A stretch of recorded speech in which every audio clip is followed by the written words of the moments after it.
Okay, not sure about Rob. Vanessa, just trying to sound check. Can you hear us?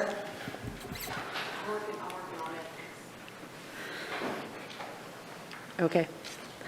Guess we're working on getting that remote connection going.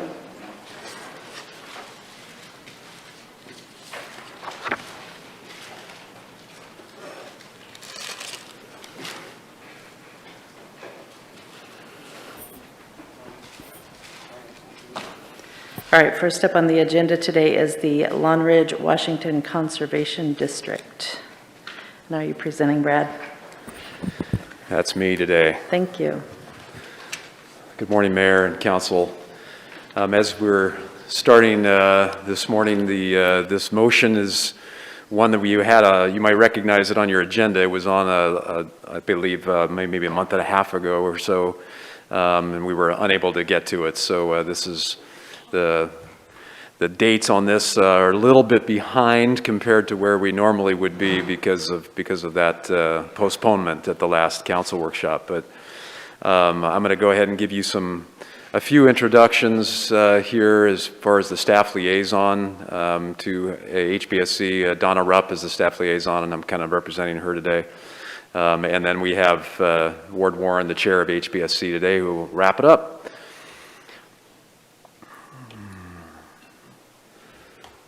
Let's see. So on June 10th, HBSC made a motion to forward to the council the Conservation District Design Overlay Map. 6 ayes and 1 absent at that meeting. And that's the purpose of today, is to just kind of review with you what that motion involves. Relationship to your council goals: to support council's goal to provide cooperative shared leadership involving council staff and the community. So the purpose of this district, we're calling it up to this point, is driven, and this has actually been reflected in the council's strategic plan now for in 2021, January of 2021. This was added to your strategic plan. And this deals with the neighborhood of Washington and Long Ridge, not far from City Hall here.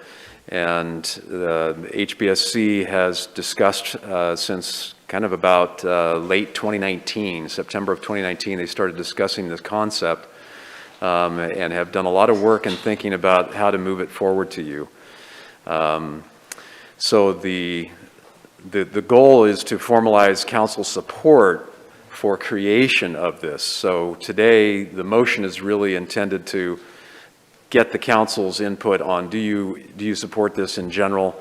And not just in general, but we're going to give you a little bit more detail, but more specific than what you've had in the past. Is now joining. So specifically, the neighborhood that we're talking about, Northwest Savage, is on the north. Get this.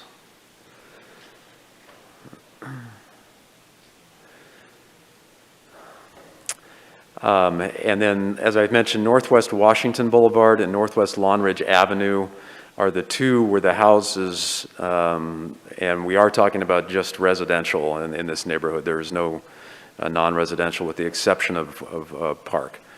But it does come down to A Street. So in terms of the north-south, it's from Northwest A to Northwest Savage. And then east-west, it's basically the half block on either side of Washington and Long Ridge Avenue, so that you capture the full lots that front on those streets on both sides. So it's about, I believe, about 140 properties. So the concept of the motion is that as new development, as remodels, as new garages, as new accessory dwelling units, things like that come in the future, that there's some basic design criteria that those new structures are going to have to comply with to help to retain that historic character that's in this neighborhood. And there's a number of different themes architecturally that are there today.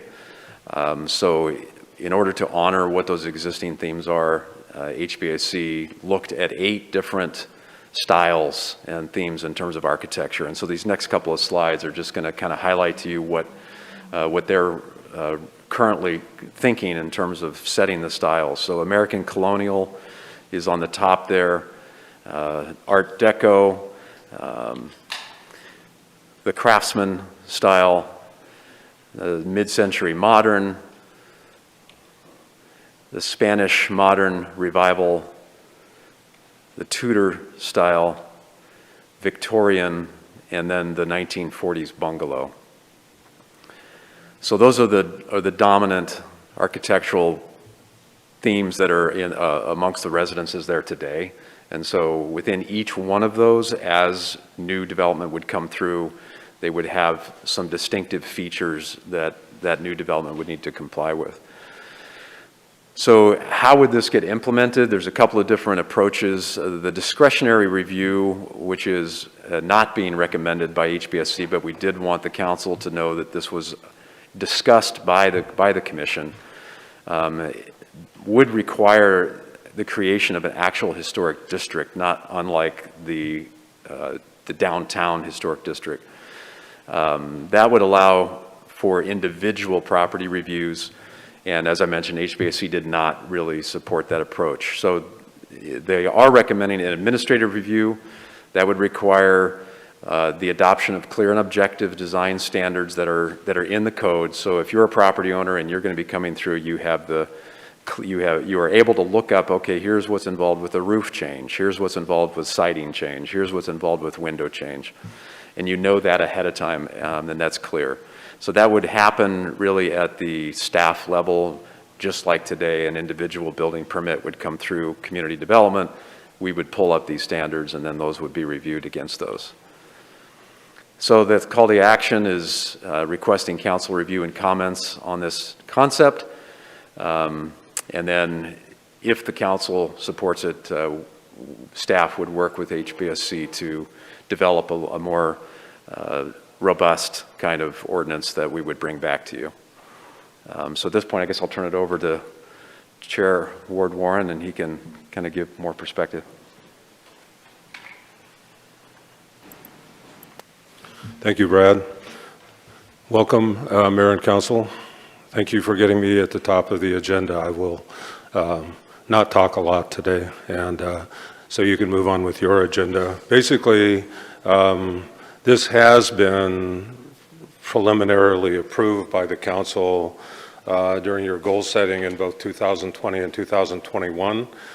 Since then, we have developed the concept some more, simplified it, made it so that people don't have to pay and we don't have to take staff time to have every house come before us for approval.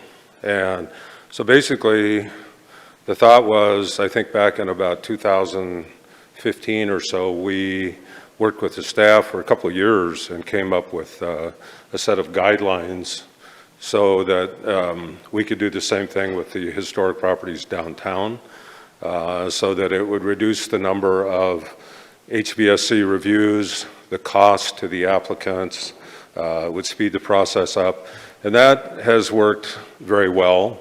That's why the council doesn't see, for years, hasn't seen appeals really from the HBSC. Years ago, I can remember going way back when it started in the 90s, in the very early days, before a lot of these things had been put into place, that there were a lot of appeals to the council, and I remember they weren't happy about it. So anyway, these days it moves along very quickly because of the guidelines. So that's kind of what we're following, is that model here, to reduce the number of conflicts and to make it quicker and simpler and less expensive. But so far it's received a positive response from virtually everybody, including the council in 2020 and 2021, residents of the neighborhoods. They see it as protecting those neighborhoods. And we entitled it the Long Ridge Washington Conservation District, but it also could be nicknamed the Porch Fest District because that's, as you all probably know, that's where the Porch Fest, unfortunately, again, not this year, but it's that neighborhood. And so we've tried to encompass the majority of the styles that exist in the district. And I think we have with these, I believe it's 8 styles that Brad just showed you there. So there's a few, different styles, but not very many. I mean, I would say that those styles encompass, probably just guessing, 90-some% of the houses that are built, of the vintage houses that are in the district. As far as the size, it's about equal, pretty close to equal to the number of properties in the downtown historic district, around 140. But many of you may recall that the downtown historic district used to be a lot smaller.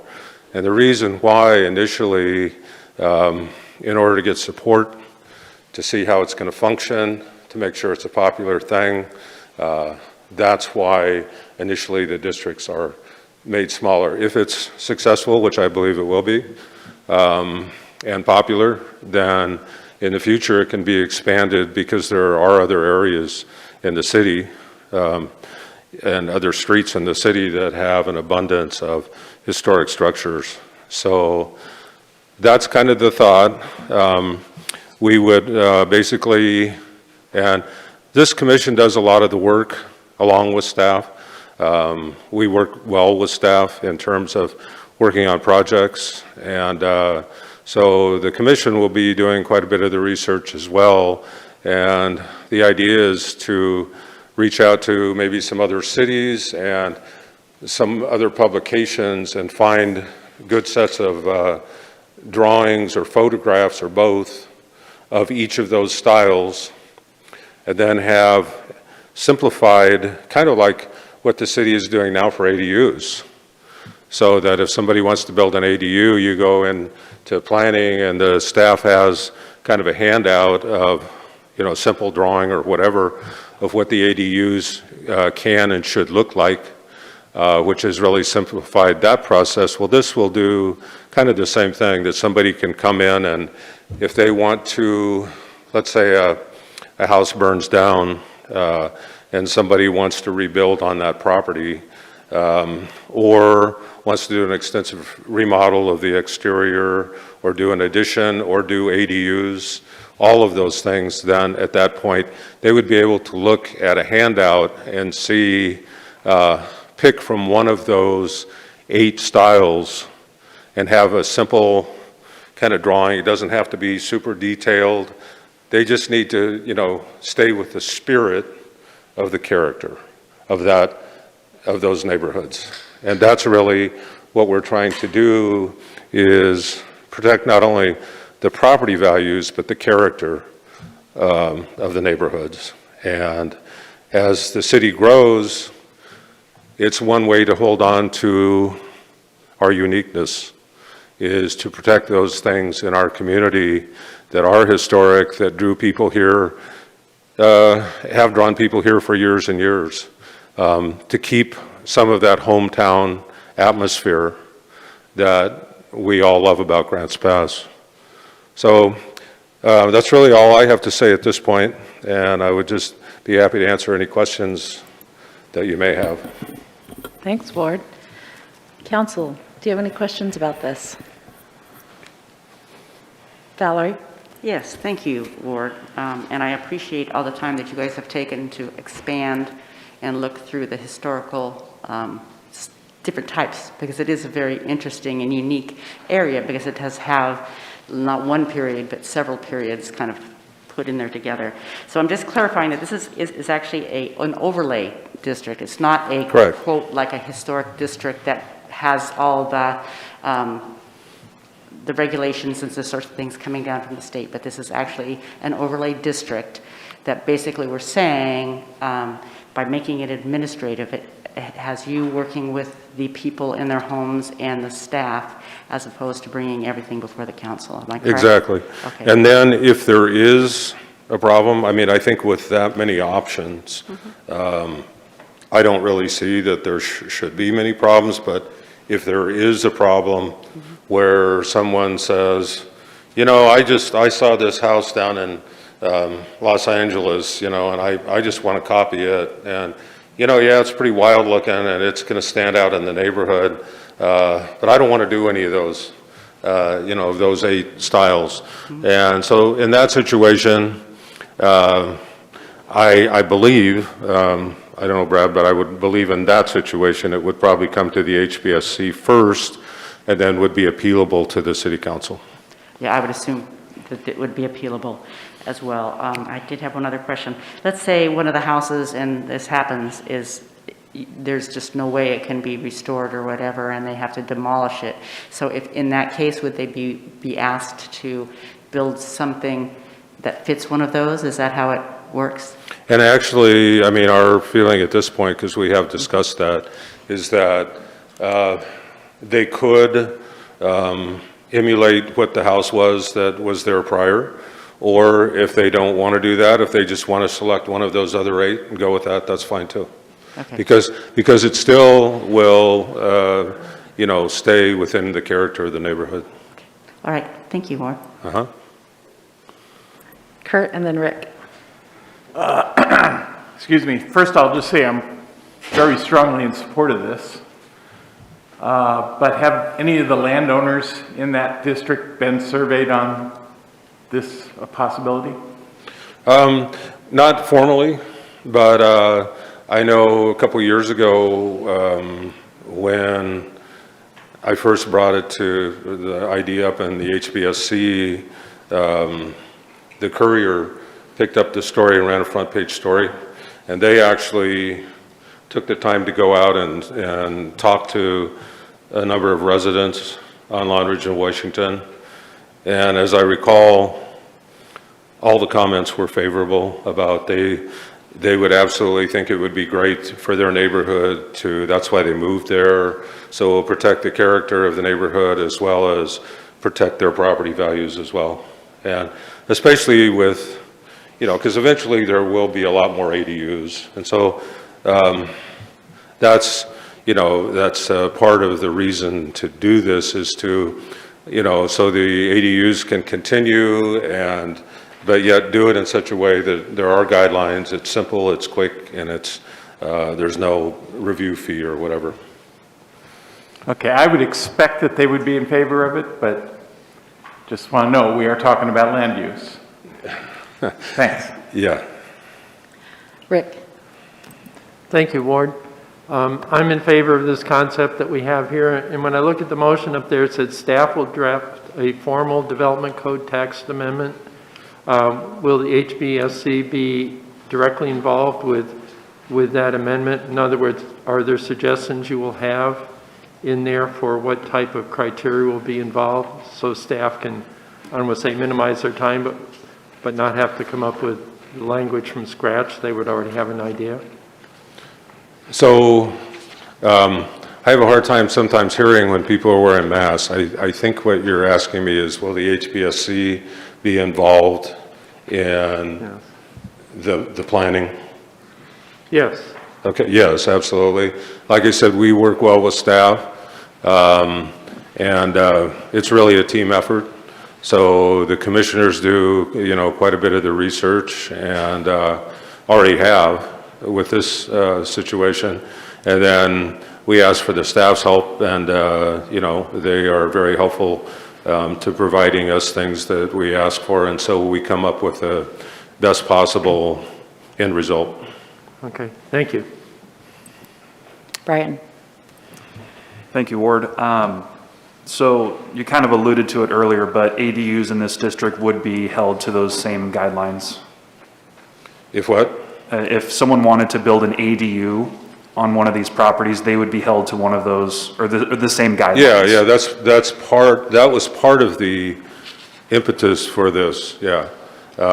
Because, you know, the feeling is that if people can just put up anything and then, you know, and you've got like a couple of those on this property and a couple across the street and a couple more down the street, you know, pretty soon you just have like a patchwork that really detracts from, you know, the ambiance of the neighborhood, or could potentially. Because, and I've talked to some developers about it as well, including DJ, and, you know, he was in favor of it. I mean, it really isn't going to be any big deal for a developer to look, because the guidelines will be simple enough that it really, if anything, some of them will probably be sought after because they do a really good job of, like, you know, what they're building.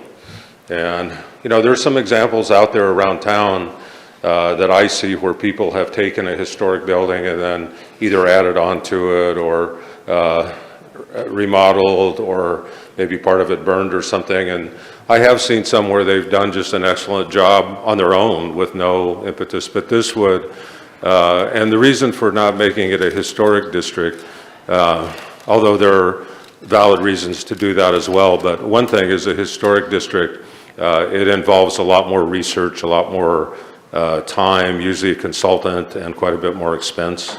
So that's why we're just seeking the overlay rather than an actual historic district.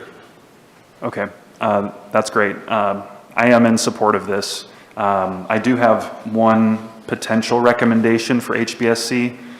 2nd Street from A up to Evelyn is also very historic, so I would maybe consider adding that to the district. So yeah, thank you. And I mean that we saw the same thing when we expanded the historic district back in, I think it was 2015 or 16, that we had some people that were really disappointed that we didn't make it even bigger, but we increased the size by 5 times, 500% bigger. And so partly it was to keep things contiguous, not to create islands, to make it so it was also walkable. Not that 2nd Street, I totally agree that 2nd Street would fit right in much of 2nd Street because there are some great houses there. So I will throw that out for discussion to the rest of the commission. Thank you. Any other questions today? Mayor, Yeah, go ahead, Vanessa. thank you, Ward, to you and to the commission for all the work that Yes, you've done on thank this topic. Okay, thank you. In the conservation district, conservation design standards email that we received, there's a mention that the HBSC has done some research of other jurisdictions and their approaches to protecting the historic residential architecture. Can you talk about what those findings were? I'm sorry, I didn't really get all that. Is somebody able to repeat the question? So Vanessa, correct me. Yeah, I don't mind. Oh, he's having a hard I time. don't mind. Vanessa, he's having a hard time hearing you, so I'm going to have somebody in the room repeat the question. So Vanessa, if I don't get it correctly, you can correct me. The way I understood what Vanessa was asking you, Ward, was that did the commission look at other towns that have a conservation district, and how does that compare to what you've presented with us today? Yeah, I've already done that, and Vanessa, and that's a good suggestion. And I have already done that, and they are very successful in a number of cities. And a number of cities have conservation districts, and then some of them have also elevated the status to an actual historical district. But I plan to reach out to more cities to try and get hopefully some helpful information regarding the designs of the 8 styles that we've chosen to fit into those neighborhoods. Does that answer your question? Thank you. Or? Yes, thank you, Ward. Joel? Are we ready for discussion, or are we still on questions? Do you still have a question? Okay, then we're done with questions. Thank you, Ward. Okay, thank you very much. All right, go ahead, Joel. So one of the thoughts that I had was this type of effort really connects us to the past and increases the social cohesion of our community. And I honor the committee for looking at that and looking at the support of my fellow commissioners. Or my counselors, I would recommend that we direct staff to come back to us with an administrative review. I'm seeing thumbs up from Brian and Valerie and Rick and Kurt, and that makes up everyone in the room. So I haven't heard any objections to this. I think sounds like a good plan you guys have laid out for us there. So thank you. And we will move forward with that to a Wednesday business meeting. All right, next up, we are going to review the land and buildings projects.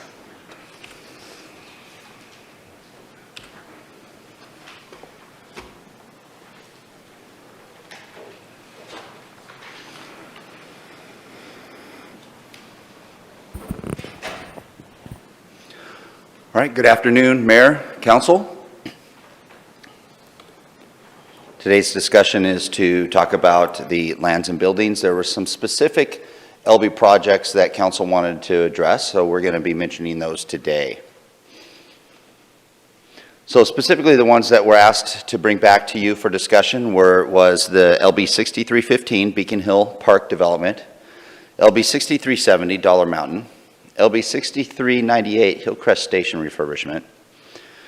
And of the blight removal property cleanup, there was 3 that were asked to be discussed, and that is LB 6084 vacant property safety and renovation, LB 6391 blighted building removal or replacement, that's specific for Urban Renewal Agency, and LB 6403 property abatement and blight cleanup associated with the Solid Waste Agency.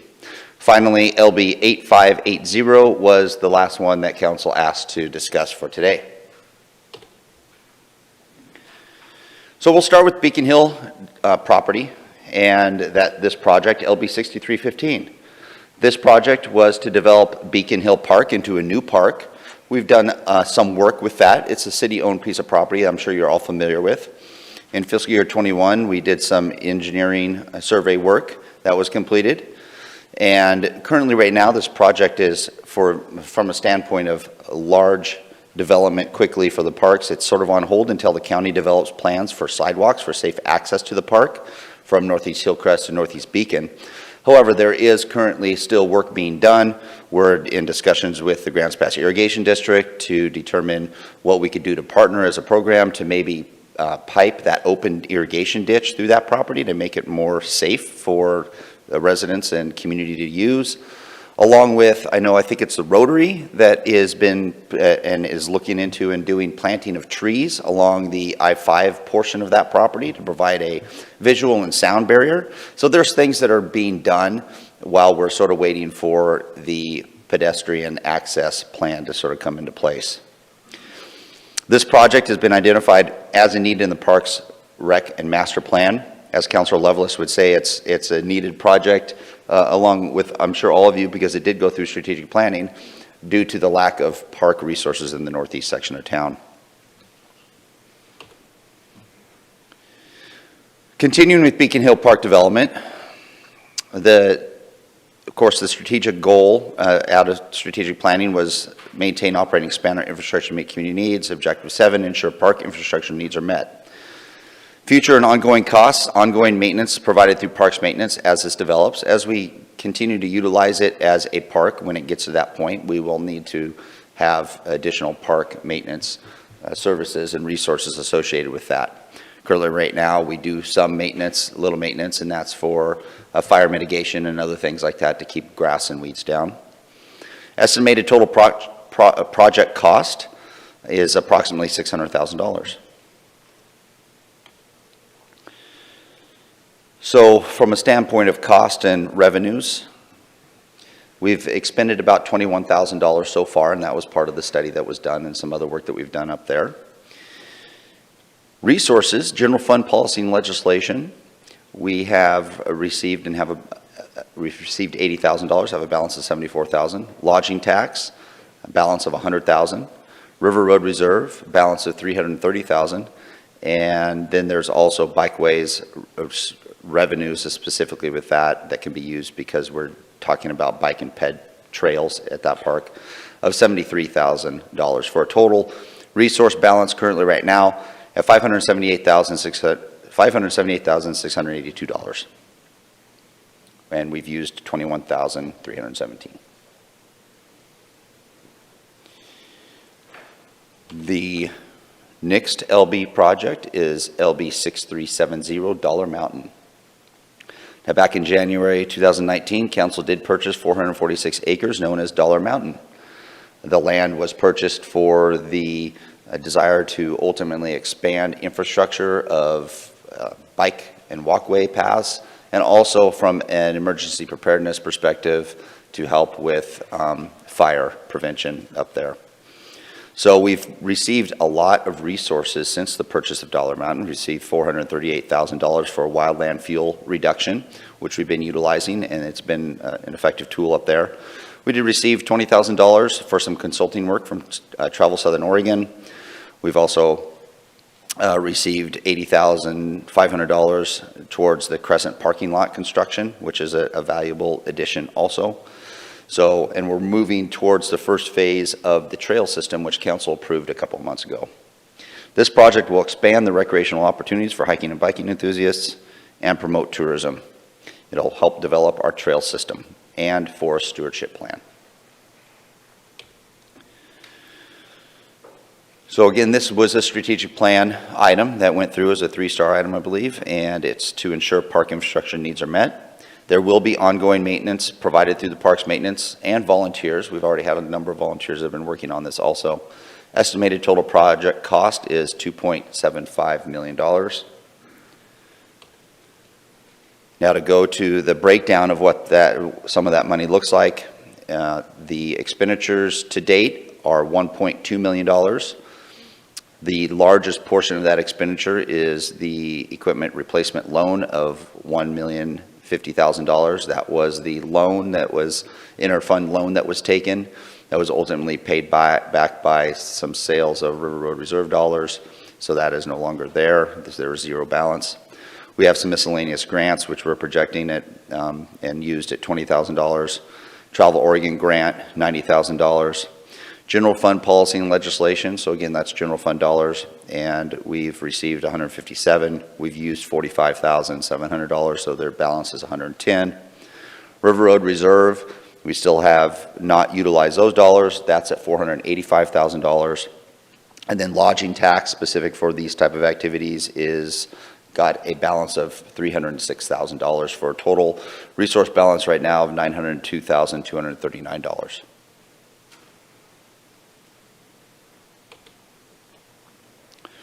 So speaking of Dollar Mountain, where we are, future activities, we have a professional services agreement with C2 Recreation Consultants for trail development assistance at $14,197. Work will be, and we're continuing to finish that work up, and it'll be completed near the end of this calendar year and beginning of next calendar year. Professional services agreement with CS2 for drafting a conditional use permit assistance of $4,000, and that's pretty much the work that we're currently working on right now. Additional fees will be assessed with the filing of any kind of conditional use permit through Josephine County as we do further development of the trails up there.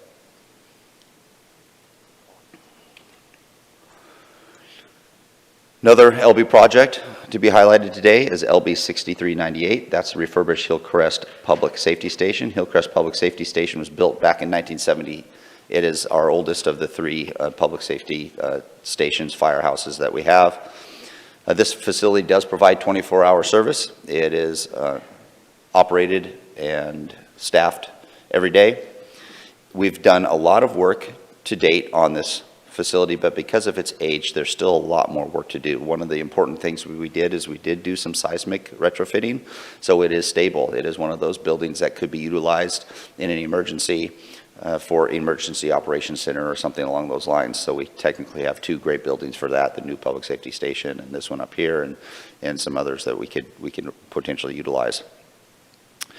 The project, short-term plan was to maintain the livability and function of this facility by trying to modernize and provide some adequate sleeping space, dining, ready room, et cetera, through this project. And that's why the LB 6398 was created, so we can continue to set aside dollars and resources dedicated for improving that facility. So it was something that did go through council strategic planning, and it was to maintain, operate, and expand our infrastructure to meet community needs, plan and develop infrastructure. The project will see similar ongoing costs for a protracted period. Estimated total project cost right now is $50,000 because things have changed a little bit from our planning perspective. What we have right now, if you look at the LB 6398, is we have $50,000, and that was set aside resources from the sale of the River Road Reserve. Originally, it was at $250,000, but due to some actions in the past, we have reduced that to $50,000. $175,000 was reallocated to fire equipment replacement to purchase some radios. That was something that was brought forward from staff to council, and staff was asking that we try to reprioritize some of those dollars because we had immediate need for communications versus a future need for continuing to do that building, and council did concur, and we did move those resources to purchase those radios. $25,000 was also reallocated to LB 0000, which is sort of like your contingency LB fund. And then $50,000 for minor and immediate needs are left for service agreements, like, for instance, ZCS engineering for architectural design.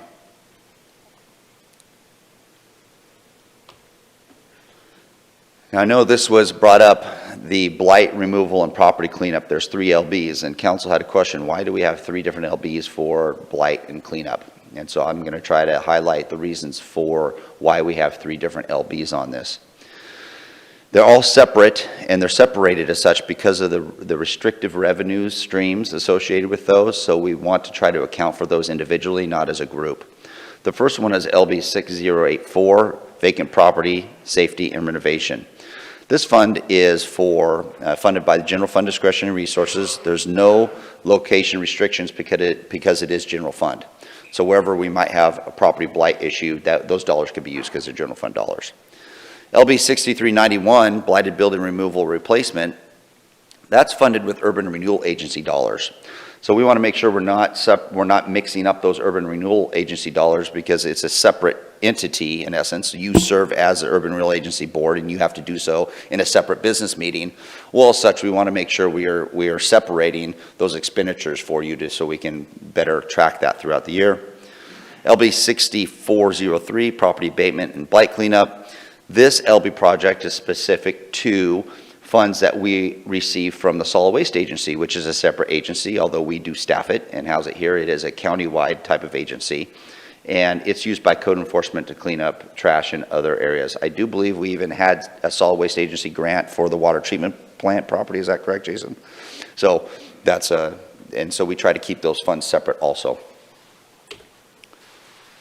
So to go in just a little more detail with each one of those 3, so you have an understanding of what kind of resources are in those. LB 6084, which is your more of your vacant property safety renovation type of projects. Currently, there is 1 property plan for demolition on Allen Creek Road. These are properties, say for instance, we've had in the past, and we had a number of years ago, I think we had like maybe 5 different buildings that were on property that the city owned. And they were dilapidated, they were falling down, they were a public safety hazard, fire safety hazard. So we wanted to try to make sure we're good stewards of the neighborhood and good stewards of public property. And so we had this fund established so we can get rid of those dilapidated buildings or those dangerous buildings. So when it comes to this line item, we have a balance of $9,625 because it's done its job, actually, and that's why the fund is so low. We budgeted for, over the years, the expenditure of some resources, general fund resources, to get rid of those blighted buildings that weren't addressed through urban renewal. because part of it was we didn't have urban renewal before this fund was made. This fund was made a number of years ago. So it's actually been very useful, and it's served its purpose, and it will continue to serve its purpose to be able to monitor and be able to provide resources to deal with blighted issues in a general fund type of capacity. LB 6391, blighted building removal or replacement. There are several blighted buildings that are prime real estate opportunities that are being underutilized by urban renewal area. This fund is specific to the Urban Renewal Agency and the opportunity for the Urban Renewal Agency to partner with the private sector to help develop and increase our economic strength here in Grants Pass. So we could utilize these dollars to partner with a private landowner or to take a piece of property that is blighted. And one of the hindrances for development, sometimes there's many hindrances when it comes to development, but one is it could have a building on it, and people think, oh great, it's a building. Well, actually that building could be an encumbrance because of its condition or its size or whatever it is. And by removing that building, it increases that property value from an economic standpoint. And so this is what these funds are for. They're urban renewal dollars to help with something along those lines. When it comes to this, we have zero expenditures because we have not utilized urban renewal yet for this type of purpose, but we do have $100,000 set aside in the budget for that. The other LB is LB 6403, property abatement and blight cleanup. This is something Councilor Riker is probably very familiar with as the council liaison for that. He sits on that advisory committee, I think.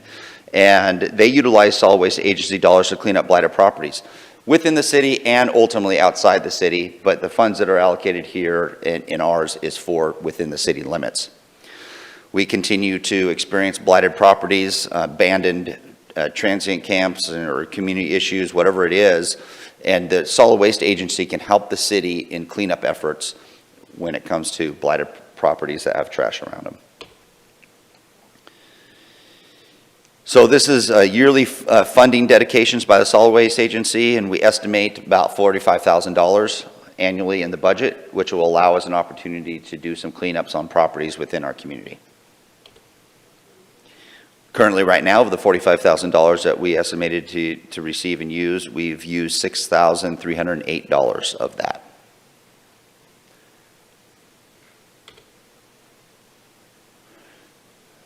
Now, the next one is LB 8580, Community Building, Isaac Walton Building.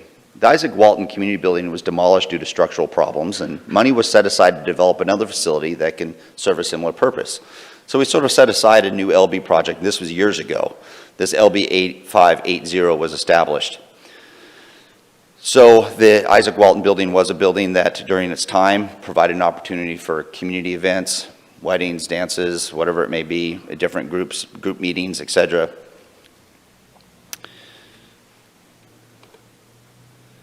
This is under ensure park infrastructure needs are met. At the time when this was developed, it was council's intent to, at some point in time, set this money aside and utilize it for future community activities and or community building. So currently right now the funds are at, the balance is $254,931. We have expenditures of $46,000 through fiscal year 21.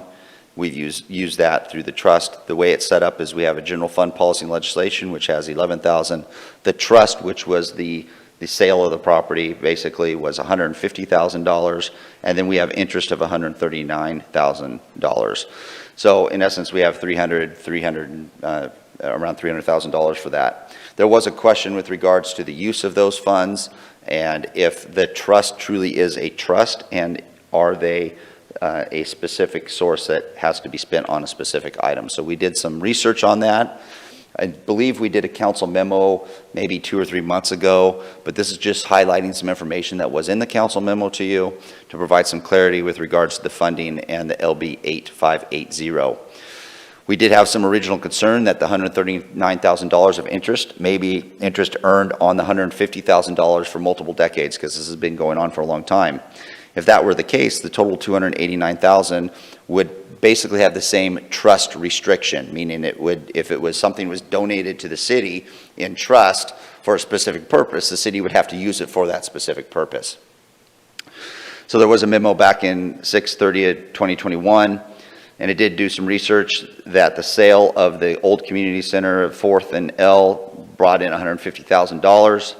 Minutes from the 1983 meeting recorded that at the time, the field services director, Shipley, stated that the funds from a sale would be placed in a replacement fund for a new center. No resolutions or other legal document restriction or any other kind of legal documents restrict the use of these funds. So they're technically general funds in nature. Council never took any kind of affirmative action to try to dedicate those as a trust. Staff's opinion is that neither the $150,000 nor the $139,000 are legally restricted and therefore are discretionary, similar to general fund policy and legislation dollars. As there are no current plans for replacement of the community building, reallocating some of these funds may be appropriate in the future depending on what council's priorities are. This was a no call to action today. I was asked to bring this up as an LB review on specific LB projects for you. And Mayor, that concludes my presentation. I turn it over to you. Thank you, Aaron. What kind of questions do we have today? Brian, then Joel? Well, I have questions on several of these items, and so I don't know as far as how we proceed. Is it better for us to just bounce around between them or to go one at a time? Because each one of them is really deserving of its own discussion, so. Good point. Okay, why don't you start with one project and then we'll see. And I'll bring it up on the screen, whichever one you want to start with. Okay, well, the easy one for me is the one regarding blight and cleanup. Okay. Okay. I just, my question is, so the first one has no location restriction, and then the second one can only be used in urban renewal, correct? Yes, urban renewal area, correct. Okay, and the third one can be used without a location restriction? Correct. Okay. That's all the questions I have for that item. Thanks. Does anybody else have a question about blight removal? All right, Joel, you can pick the next topic. Well, my next topic actually is not listed here. It looks like if some of these funds could be reallocated, some of them couldn't, depending on council priorities. And so I was just thinking of the swimming pool coming up and the priorities associated with that, and how we're going to fund that. And that's not what this discussion is about. But it seems like this could be a potential to change some of the priorities and help fund that as a community resource. Well, Councilor, I'm not sure if that's a statement or a question, but it would. No, that's a question. Okay, well, it's a question that was a correct statement also. So yes, you can. You could do something similar to what you did with with our urban renewal agency allocations. A while back, we allowed for the swimming pool to be an allowable use in our urban renewal agency. And we did allowable use for affordable housing in urban renewal agency. And what we did is we just basically took the overall resources. You can't make the resources bigger, but you can change a lot of them. And that's what council did through an activity. It took, I don't know, 1 or 2 workshops or something like that, and we got that done. We could do something similar, just like what you stated here. If you can transfer some of those resources. Some of them might have limitations, but others are free to roam around. Okay, thank you. All right. Next up, anybody have a different topic? Brian, you can pick a new one. Oh, I'm actually good on questions. I'll just wait for discussion. Okay. Any other questions? Thank you, Mayor, Council. All right. Is now joining. I didn't catch who that was. Who's joining? This is Vanessa. Hi, Vanessa. Did you have a question? I'm sorry, the teams had kicked me out and I lost track of where You we came were. back. Okay, thank you. Yeah, we weren't sure who rejoined. Okay, discussion. Did you have anything for discussion, Vanessa? I did, thank you. Thank you, Aaron. I was hoping to receive some clarification on the Hillcrest Fire Station. I know that we just recently approved the portable radios, but there was no discussion of the funds being allocated from the Hillcrest Fire Station, so I was just hoping to receive some clarification on that.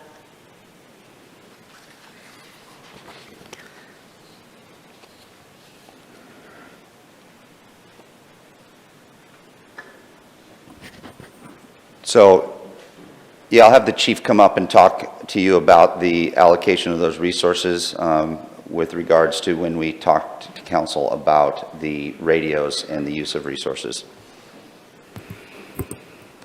Hi, Councilor, and we have Chief Lang Johnson behind me too. If you recall, when we considered the refurbish of Hillcrest and moving forward, that was actually declined by council. So what we did is we reallocated a portion of that $250,000 into the LB account for fire equipment.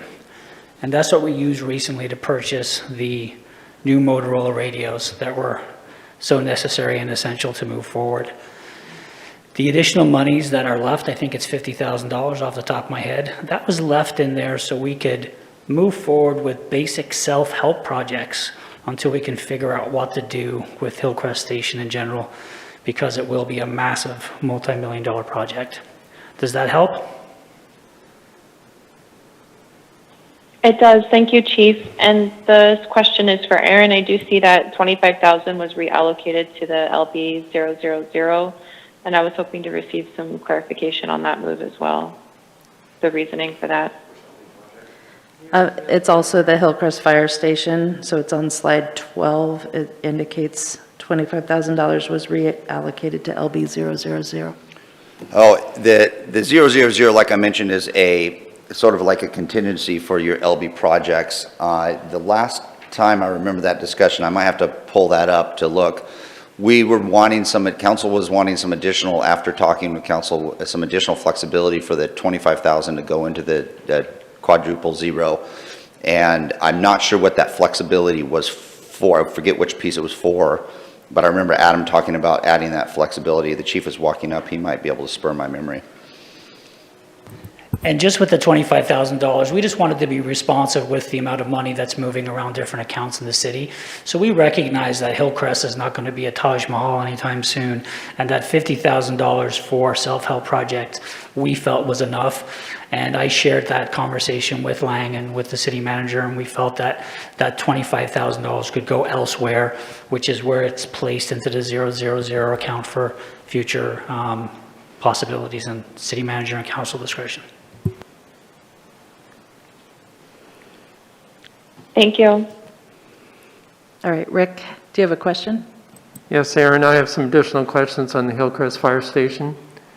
I know initially part of that money was to be used for ZCS and engineering and so forth, but when I did the tour of the Hillcrest Fire Station, a lot of it would be cosmetic, like in the kitchen if that were to be renovated. Is there a possibility instead of going to the architect, we could actually start something of renovation within the kitchen complex alone? So as you were, this is Lang Johnson, Fire Chief, just so Vanessa can hear me or know who's talking. So when we did the original presentation, we were asking for $95,000 to do the complete A&E work, architectural and engineering, so that we had a complete plan on what we needed to do with the station. And that's taking into consideration all of the mechanical systems, all the structural issues, everything that has to do with the building, because what we wanted to avoid was trying to go in and like do the kitchen space. And then once you start opening up walls, getting into plumbing, we got to move walls, we got to change plumbing. Anybody who's owned an old house knows that you start to change the faucet, and next thing you know, you're overhauling the septic system. So we wanted the complete plan so that we had an idea of what needed to be done and where we needed to go. So the $50,000 that we have currently budgeted is not going to complete that work. What we'll use that for is to pick up the countertops or maybe replace some carpeting or keep up with the paint, do the minor things that we can do to keep up with the facility and give some better quality of living space, but it's not going to go in and do anything significant in this economy. Thank you, that helps a lot. Brian? Yeah, just to get further clarification on that reallocation of the 175, was that a council action or is that something that staff initiated from the refurbishment line item to the radio line item? Well, that was a discussion I know we talked about at council level, that the 250 not being enough and us needing to change plans. And we talked about what Lang mentioned, also what the chief mentioned, about maybe going and slow rolling this out. Ultimately, those dollars were allocated through the budget process, and it was recommended based on some general discussion of council and us trying to determine what's the best use of resources internally to present the budget as what was adopted. Thanks. Anything further on the Hillcrest station? All right, discussion.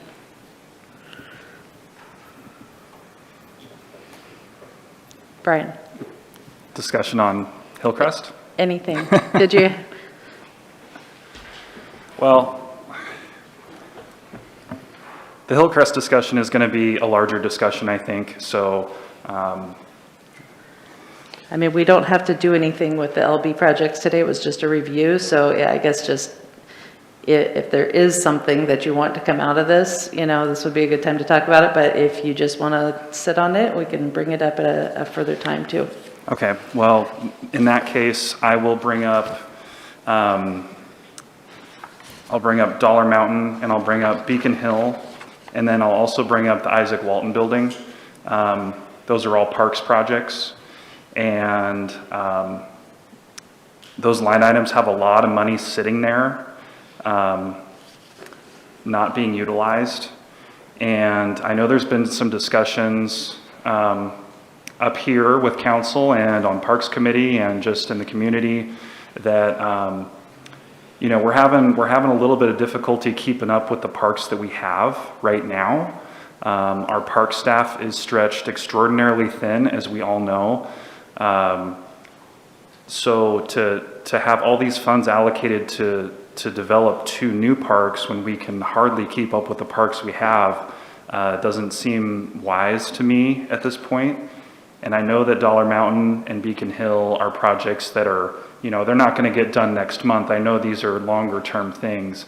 But we definitely need to take into consideration the cost of maintaining and operating the new parks, not just the cost of building the new park.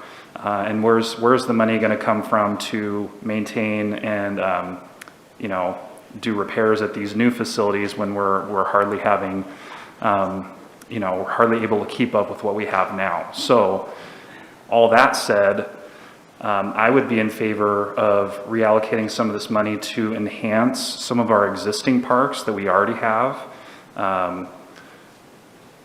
We have a great park system, and I think that some of the parks are a little bit run down. We have West Holm that's been sitting without a playground for years. We have Gilbert Creek that has a derelict softball field that sees little to no use. We have Redwood Park out across the river, which is a really nice park, but it's basically just a big open space with a kid playground. So personally, I would like to open up a discussion about making some enhancements and at the existing parks as opposed to trying to expand our park system as a whole. Any discussion on this topic? Rob, let's do Joel, then Rob. I think Joel had his hand up a while ago. Well, that's a good discussion item. One of the things that strikes me is there was additional dollars from the sale of Rogue River Reserve put into parks maintenance. And I don't think those dollars have been fully expended yet because of staff and other limitations. I know there's some things that have come before us in terms of pickleball courts and tennis courts, and, you know, we've made those decisions, but our implementation is lagging. Which, you know, that just is what it is.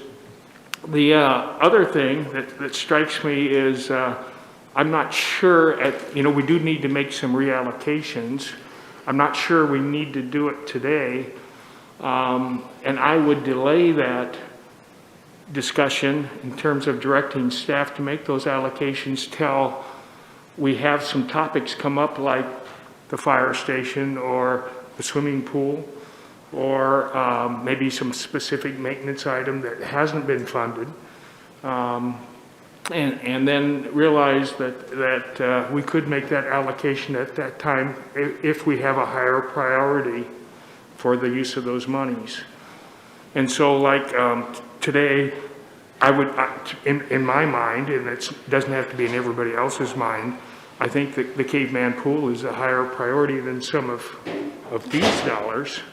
And some of them could be used for the caveman pool, but I would delay that discussion until we have the caveman pool come forward and look at all the funding for the caveman pool so that it can be an integrated decision and not just a functional decision based on one funding source. Thank you. Rob, then Valerie. Yeah, I just want to apologize to everybody because I was late today.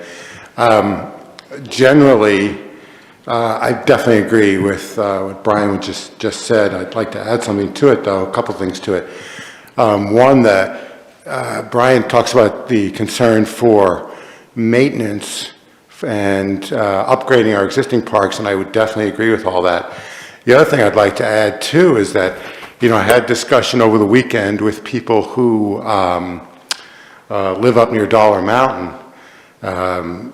One person in particular had been there over 30 years, and you know, he's really concerned, and the people up there are afraid that, you know, after peacefully living there for, you know, 30 some odd years, that now they've got to worry that, you know, their mountain's going to burn down and their house is going to burn down, and because of the fires that have been set up there recently.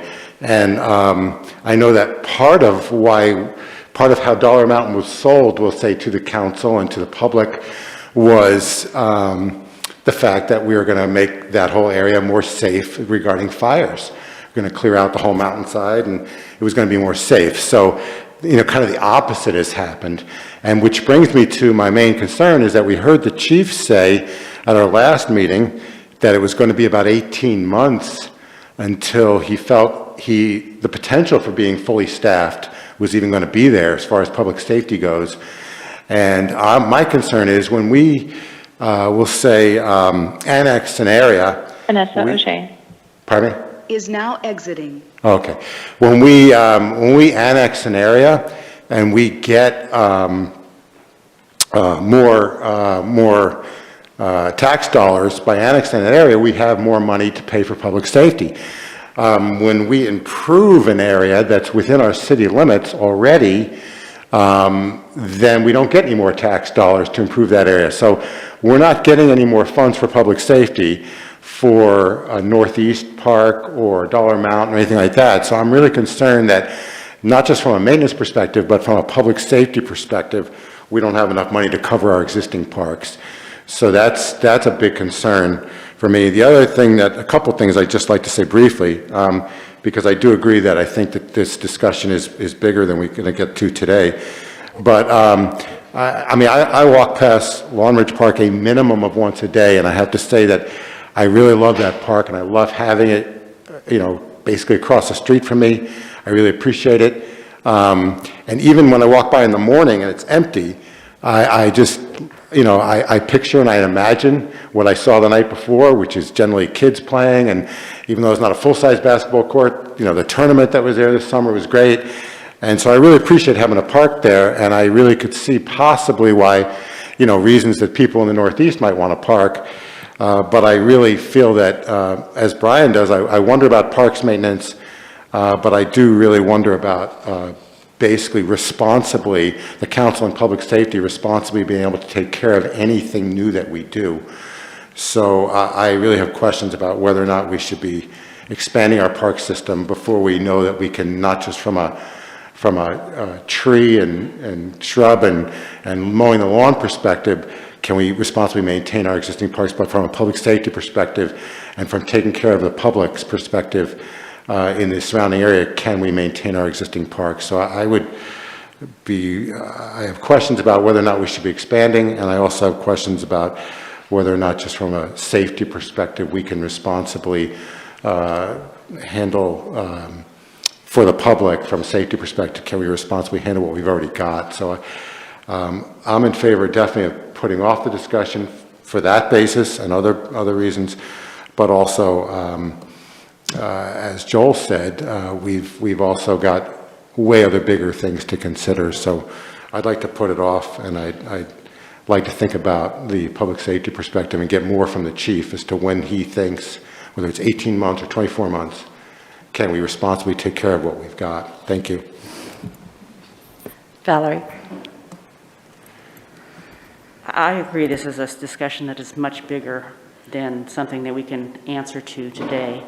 I will say that when we sold Rogue River Reserve, the commitment I made at that point was that the money that was going to be spent out there needs to be spent on park and recreation facilities, because I still believe, and I've always believed, once again, Northeast does not have a playground.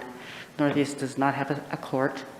It does not have a walking path. It does not have a dog park. I mean, there's just a lot of things that are lacking up there. And I understand, I totally understand right now, but I think you've also got issues, and I do understand, we've gotten 120,000, and I would imagine that we'll probably be able to get more in trail development. And the more that area is utilized, the less problem you're going to have with homeless, and that, to me, is the problem that we're dealing with right now. If you go by any of our parks right now, they're not being utilized to their fullest for reasons that have completely to do with public safety. So to me, it doesn't make any sense right now to have this discussion on moving money around and doing this and that. As we've noted, we have money for maintenance that we set aside, because that was also a priority, and it hasn't been spent. I know West Home, we have right now a grant application out to get the playground paid for. Those things take time, and I would hate to rush to do something right now with that money and then just piddle it away, because I really do recognize that Dollar Mountain could be, for Southern Oregon, a huge means by which to bring people in if we were able to move it even from, and you look at the use of Cathedral Hills, and you look at how many people use it for walking, for biking, for horse trails.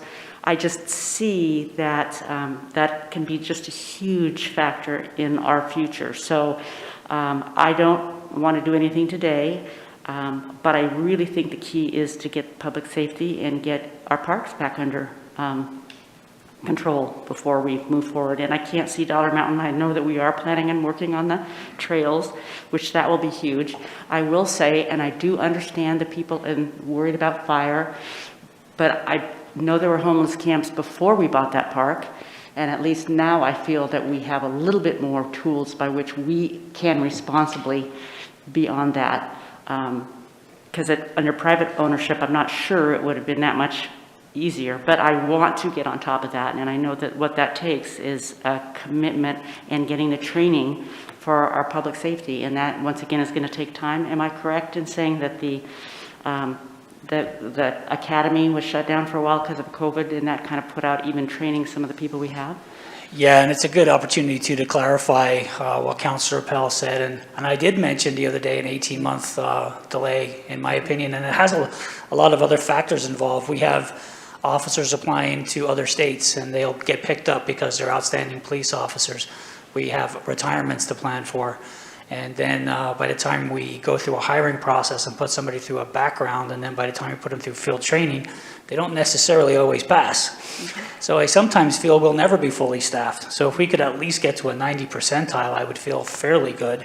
But these are some difficult roads we have to travel down over the next couple of years, especially with police reform that has kind of come into the spotlight, and some other concerns within policing, and some officers are just leaving the profession completely and going into other things because they're concerned about liability and some different trends that may be affecting the policing world. But we'll get there, and we'll always do our very best. But of course, when we take on more area, especially as we talked about going out 199 recently, there's a lot of homes out that, I'm sorry, 99. There's a lot of homes out there, and there is a specific area out there where we see an increased calls for service regiment that kind of comes through the police side of the house. So sometimes it's a never-ending battle, but I just wanted to share that with council as well. Vanessa, then Brian. Thank you, Mayor. Can you hear me okay? Yes. Wonderful. Yeah, thank you, Aaron, for that presentation today. I am feeling concerned over LB 6370 Dollar Mountain after seeing the increase from the estimated original cost of 1.8 million to a revised amount of 2.7 million. I think that that deserves council's attention, and I do think that that project, to agree with Councilor Lovelace, perhaps it shouldn't be outright canceled, but I do think that we need to put some serious brakes on that project, because for something to almost double in price before the rubber actually has met the road, that is pretty startling, especially when in the same slide deck, we're talking about the Hillcrest Fire Station project that, I would argue has a higher priority. It is for the safety of the community and for the betterment of all, not for the access of parkland when we do have existing parkland throughout the city. An additional concern that I have about Dollar Mountain is something that I don't know if this has been discussed in the 2020 council or previous to the 2021 council, but I have logistical concerns about public safety response to that property.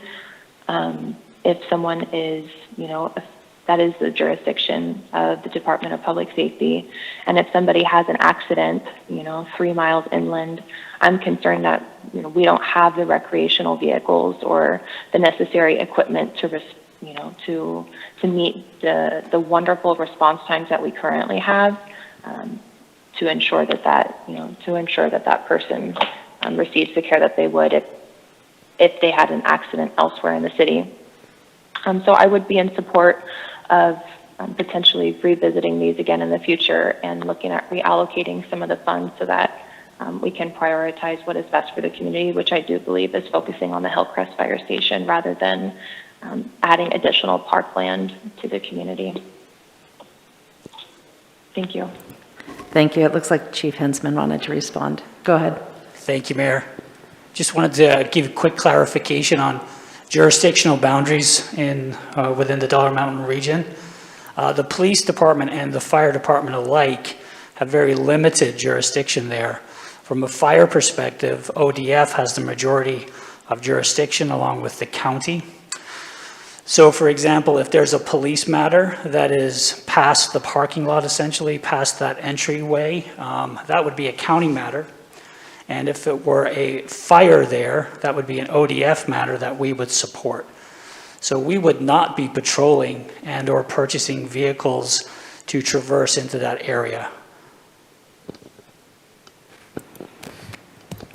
Thank you.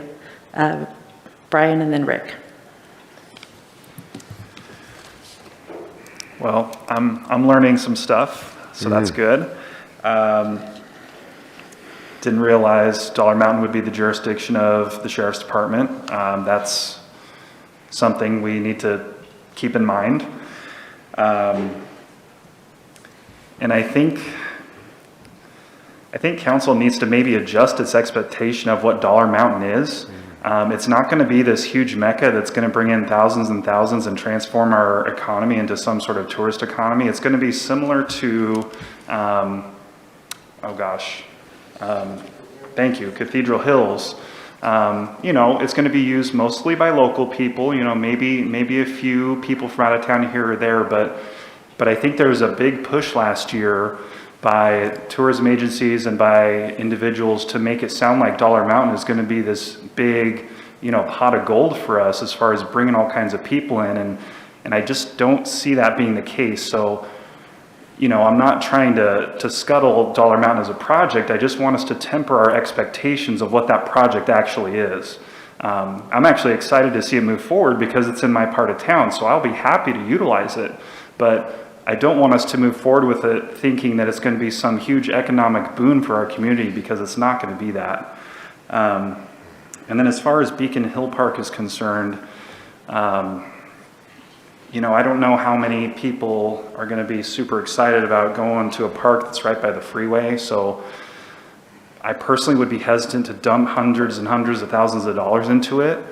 Again, I'm not saying we should scuttle that park, but I'm saying we should temper our expectations, maybe turn it into a natural park area, put a path in there, a small parking area, but to have it be a fully developed city park that has, all of the amenities, honestly, being right by the freeway, it's probably going to attract things that we don't want there, and it's just going to be another issue that we have. So I just maybe want us to consider tempering our expectations of what both of these parks should be, and how much money we should be putting into them given the current situation we have with our parks and the city at large. And then I'll just make one other comment, since I know we're going to have continued discussions about this in the future. As far as enhancing our existing parks, I do think that reallocating some of that money to some existing parks to enhance them would be really helpful for some of the neighborhoods.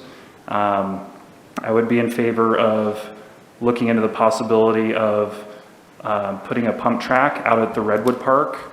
That park serves a huge quadrant of town, and there's tons of kids in that neighborhood, and they don't have anything to do. So I would be in favor of looking into that for that park and reallocating some of the money to do that. I would also be in favor of doing the same thing at the Gilbert Creek Park where the derelict softball field is, because there's a huge concentration of kids in that neighborhood too. And both of those parks are very easily accessible. They're existing parks that we already have, that we already maintain, that are already used. So I believe Parks Committee is going to be talking about that next month at their meeting. So obviously we want to hear what they have to say about that particular thing. But as a council, I want us to, have more of an ongoing discussion about some of these moving parts, because I think there probably is some moving that should be done that we can probably all agree on, even though we don't know exactly what that looks like yet. Rick? Again, going a little bit fully under Dollar Mountain, I was always in favor of reallocating part of those funds to other projects earlier this year. But I think part of the frustration I'm having right now, again, I don't have a problem with reallocating and having that discussion. The frustration with the park system is right now it's under a lawsuit, and many of our parks are basically not being used by the local taxpayers because of the homeless people inhabiting the parks, and then the people not feeling comfortable. I was down at Riverside Park on Sunday. I didn't see anybody doing disc golf down there, and yet that used to be a major disc golf park. In fact, quite enjoyed by the disc golf players. And so, yes, I also agree with public safety needs more enforcement and more people on board. So I think as we look at where we're allocating the money, maybe that would be another thing too to help protect our parks. But yes, I think a future discussion for reallocation is appropriate. Thank you. Rob? Yeah, I just so agree with pretty much everything that all the councilors have said, that we obviously need to have this discussion again, possibly very quickly, but I definitely agree that we need to have further discussion. To Rick's point on the disc golf, you probably may or may not realize that there was a I guess, a pretty major disc golf tournament this weekend. I think it was up Tom Pierce. So that might be why there would be no disc golfers there this weekend. I'd also like to point out that, and it's kind of humorous almost, but if there's one project that Brian and the former council president Tyler Fleming agreed on, it was the importance of Dollar Mountain. So anyway, that we know, but I also would agree with Brian that tempering our expectations up there is probably appropriate, because one part of me is real excited about how great that's going to be, and the other side is like, like Cathedral Hills, it's going to be used very regularly, but maybe not to a big degree. But the other thing I really want to thank Chief Hinsman for pointing out the jurisdictional issues up on Dollar Mountain, because I had no idea.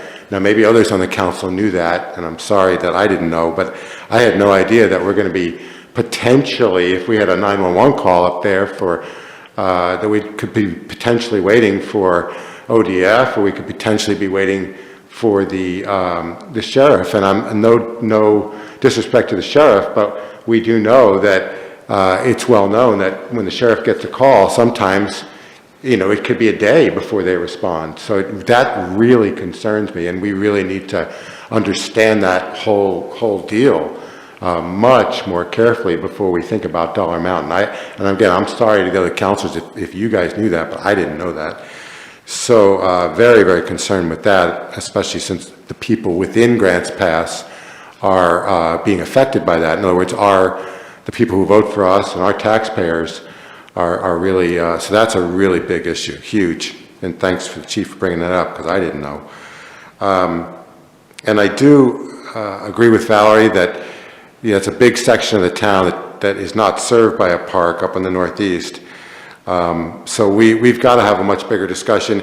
And the amazing thing was, when we started this today, I thought we'd have to have a bigger discussion on one of these issues, and we've got to have a bigger discussion on about at least 4 or 5 of these issues. So we got to get on that.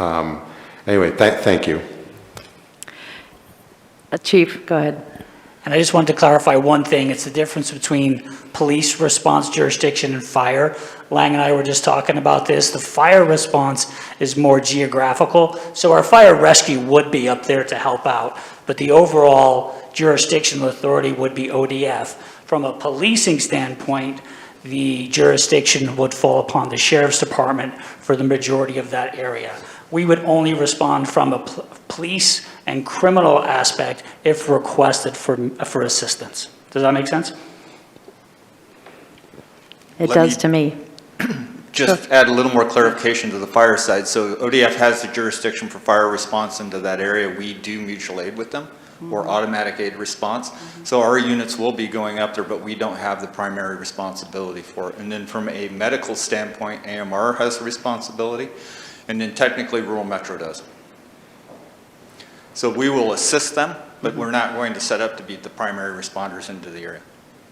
Right, thank you.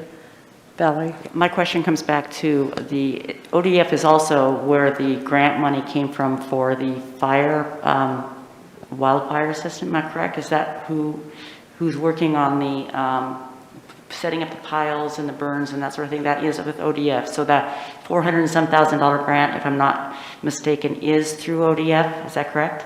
Correct, and that wasn't a grant to us. That was a grant that ODF received in as a ministry. Okay, so, and it's my understanding that they will be up there. I mean, I'm hoping for more and more of this wet stuff coming down, but that is their plan, is that they have piles up there now that they will be working with, am I correct? Through Correct. this. So they went in and did some work during the summer and have several piles completed. And I don't know the exact acreage, but they haven't used all those monies yet. They used a good portion of it, got in and continued to work on the perimeter work that we had detailed out in previous council sessions. And then they'll be in this winter once the moisture comes up, and they'll burn those piles, and then they'll be back in to look at what they can do with the rest of that money to continue to thin it out. Okay, and then a clarification also, the parking lot area, and I don't know what stage the parking lot is in, because I haven't been up there lately, but that is under our jurisdiction, am I correct? Yes, that's correct, absolutely. Yes, ma'am. And at one point in time, were we having, I know somewhere in a discussion, we talked about having, in our parks, concierge does some of our work with drive-throughs and that sort of thing. Are they currently driving up to that area? Is that part of their contract? Currently, the Dollar Mountain parking lot does not have a garbage can. So the plan that was approved by the Planning Commission and which is currently being engineered would have a gate and a trash can, and concierge would at that point pick up that site and add it to their other north area parks routine, schedule. So do we have a plan on when that is going to happen, or just what is the plan right now on the parking lot? Where are we? So the engineering is, I think about, it's close, what, 90% done?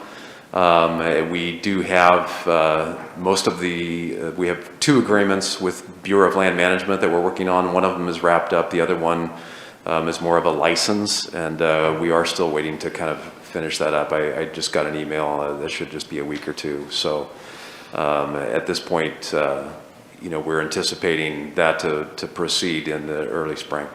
Oh, so it's not going to be done it will not be done until spring? The parking lot itself, correct. Okay, but currently there is not necessarily anybody up patrolling that on a regular basis? Well, not concierge. Okay.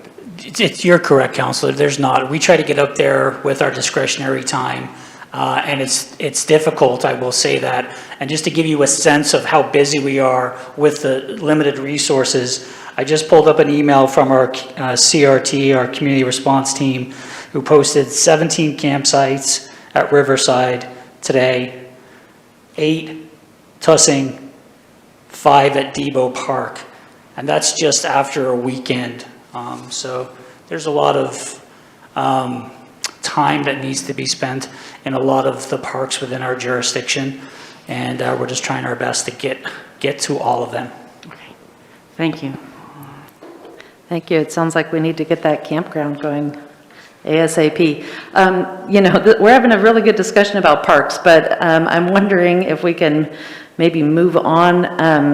But I was wondering, we have a Parks Master Plan update that we've discussed a little bit. Can Brad or Aaron give us just a quick update on what the status is with that?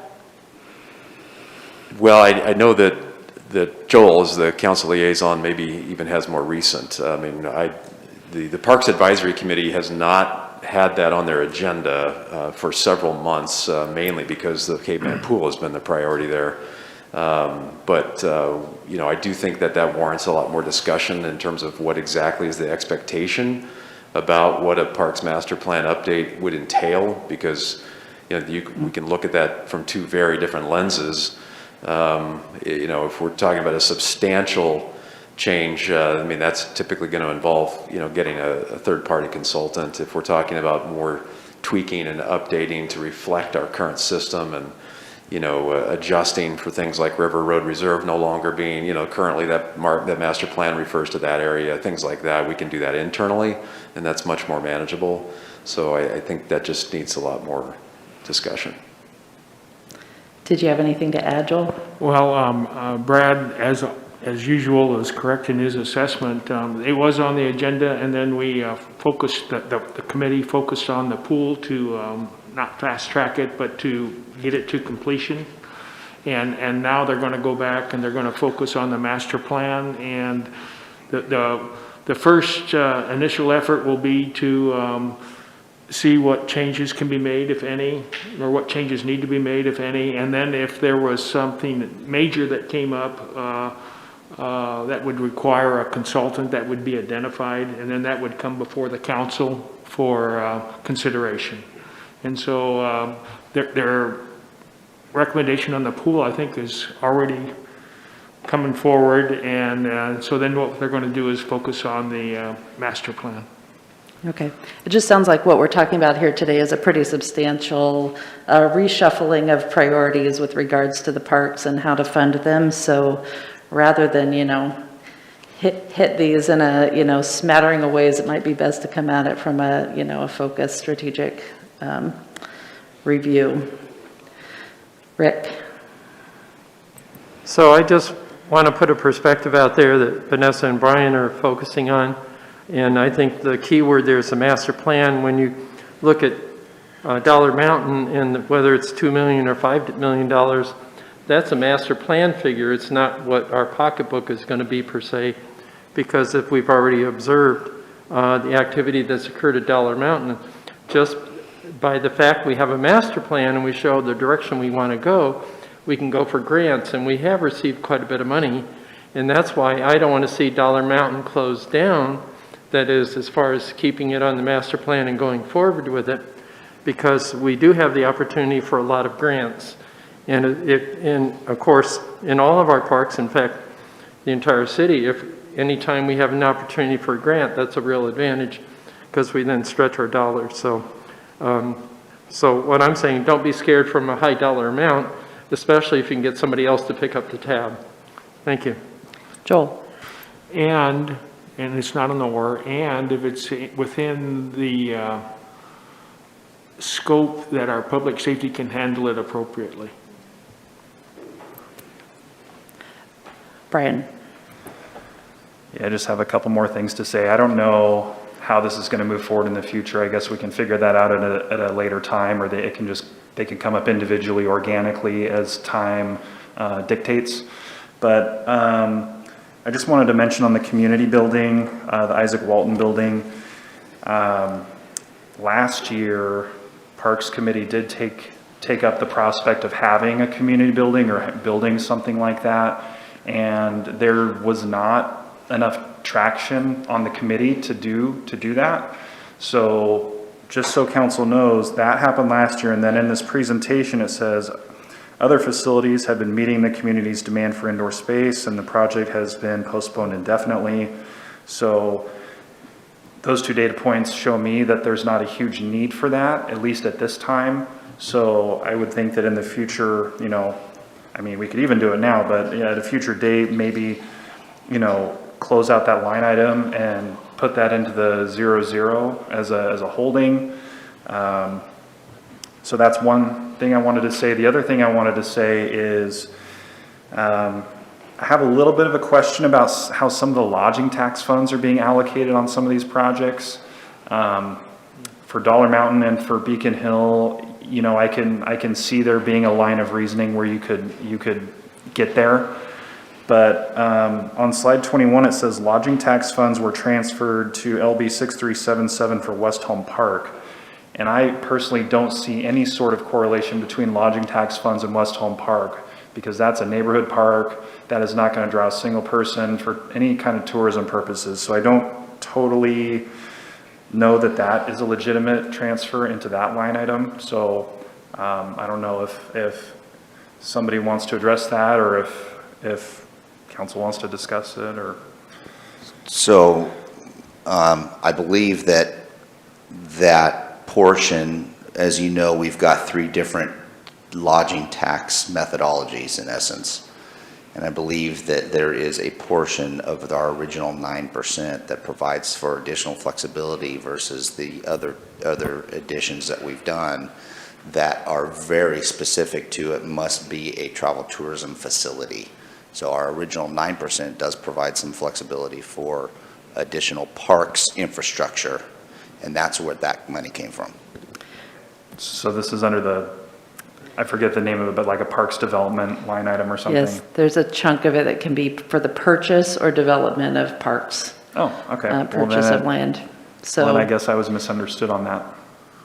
Thank you. yeah, it's like a special category there that's a little bit unusual, and that's a council designation, so it's not based on state law. It's something that council designated at the time they increased that tax. All right. I don't want to cut you all short because you're having a great discussion. However, is there anything new on LB projects that's not related to parks that you wanted to talk about before we move on? Right, looking at the wrong person. Joel. Well, I would just recognize what Vanessa brought up and what we all recognize in terms of our public safety, what Rob brought up, and so that does not get lost. Yep, it seems like each one of these needs to be something that we can focus on in the future, and figure out what our current plan is. All right. Next up, how about business retention and relocation and SDC charges?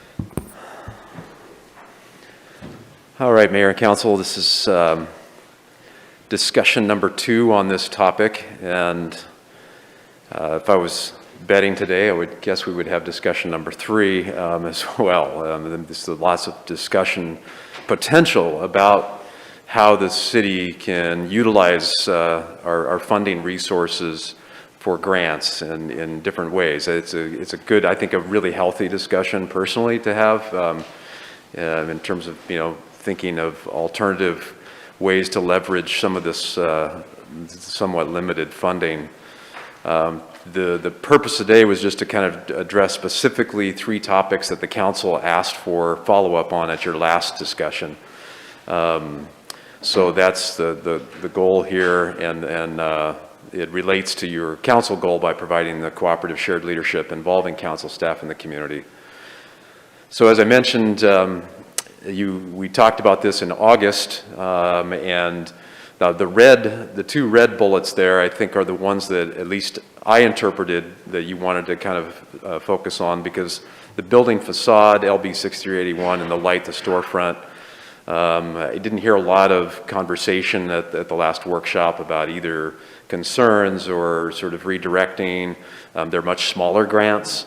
They're much more defined grants. But the 2 red ones, there are the larger and typically the ones that these are the ones that the council sees. The bottom 2 you actually don't have come before you. Those are staff administered. Specifically on the August 23rd workshop, you asked for economic development grant trends, clarifying some language for the grant project descriptions, and then additional research to leverage the LB 6381 fund balance. So in terms of trends, we could probably take this a number of different directions, but the next 2 slides kind of show you where we have been historically, and you can see on the first line there, the brag, we haven't used that fund for any retail. Most of the majority have been either professional office medical, such as the Erickson Dental, or food and drink establishments. The SDC grants, similarly, we haven't issued to any retail establishments. They've also gone to professional medical and office, food and drink, and then the other category on the end there, I just put car wash, RV park. There are others that are kind of miscellaneous that don't necessarily fall into one of those other 5 columns.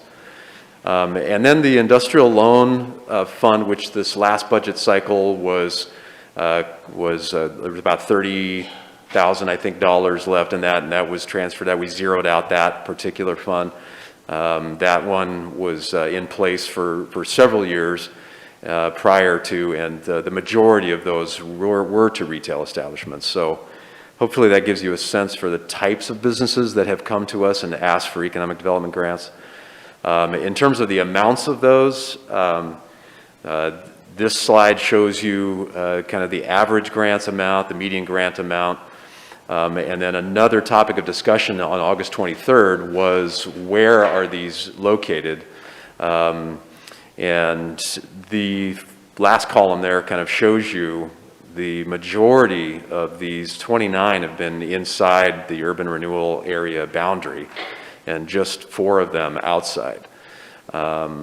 So again, the industrial loan fund there on that 3rd row 13 inside, some of those outside, and Aaron could clarify for me on this, but I think some of those grants were actually, prior to the urban renewal area being established. So you have to take that into consideration with that number. So, but I think the main message with this slide is that, the BRAG grants have typically been the larger ones.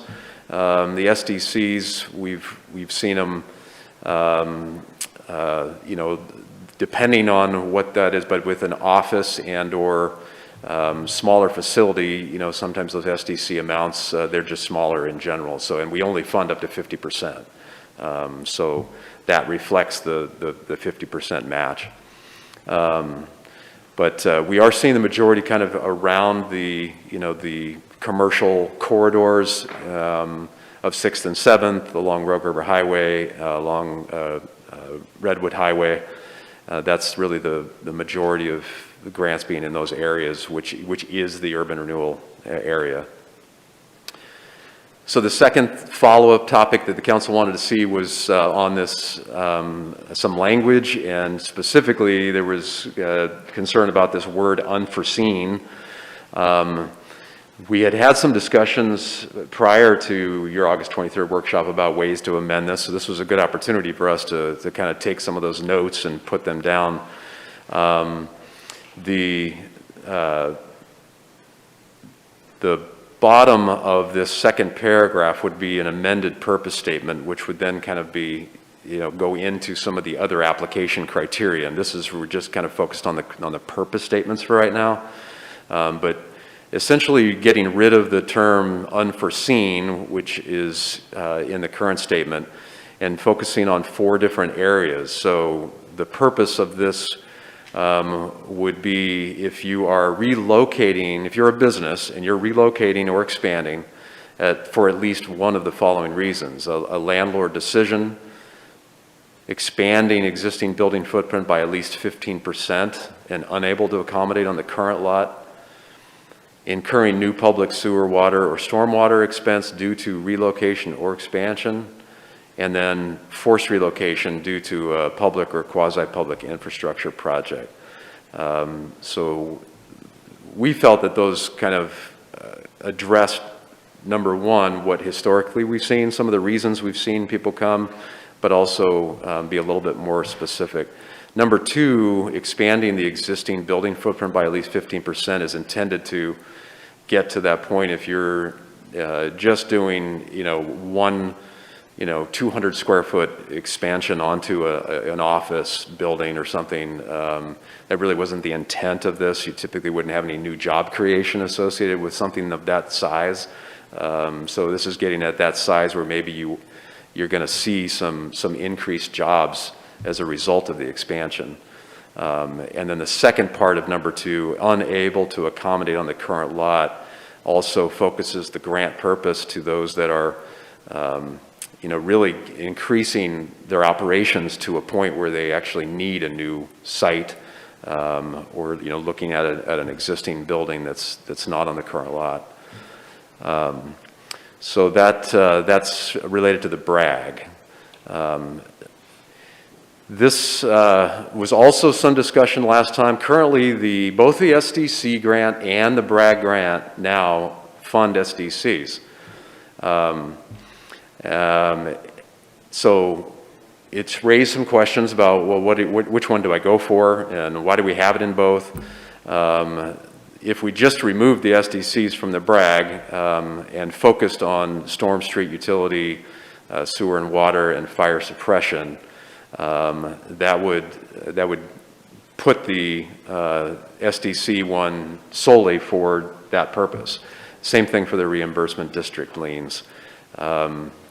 Those are those where if you're moving to a new location and that property has a reimbursement lien on the property, you have to pay that before you can proceed. That's what that eligibility is. So that would also kick somebody over to the SDC grant and not the BRAG. So the BRAG would really become more oriented towards building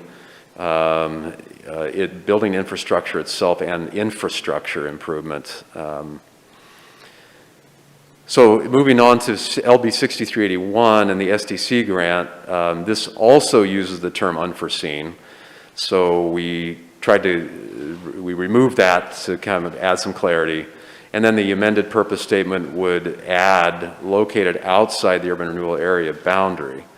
So this would ensure that there is a dedicated pot of funds for improvements for those businesses that are not currently in the urban renewal district. And preserving it for, again, that purpose. Now, this is, as I mentioned at the beginning, I think we do need to have more conversation on this, because what this current proposal does is it removes SDCs if you're inside the urban renewal from at least this pot of funding.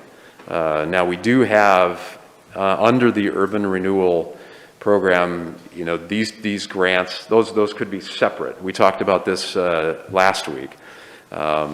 What are the approaches that the council wants to take with the urban renewal funds for those 16 projects that are urban renewal?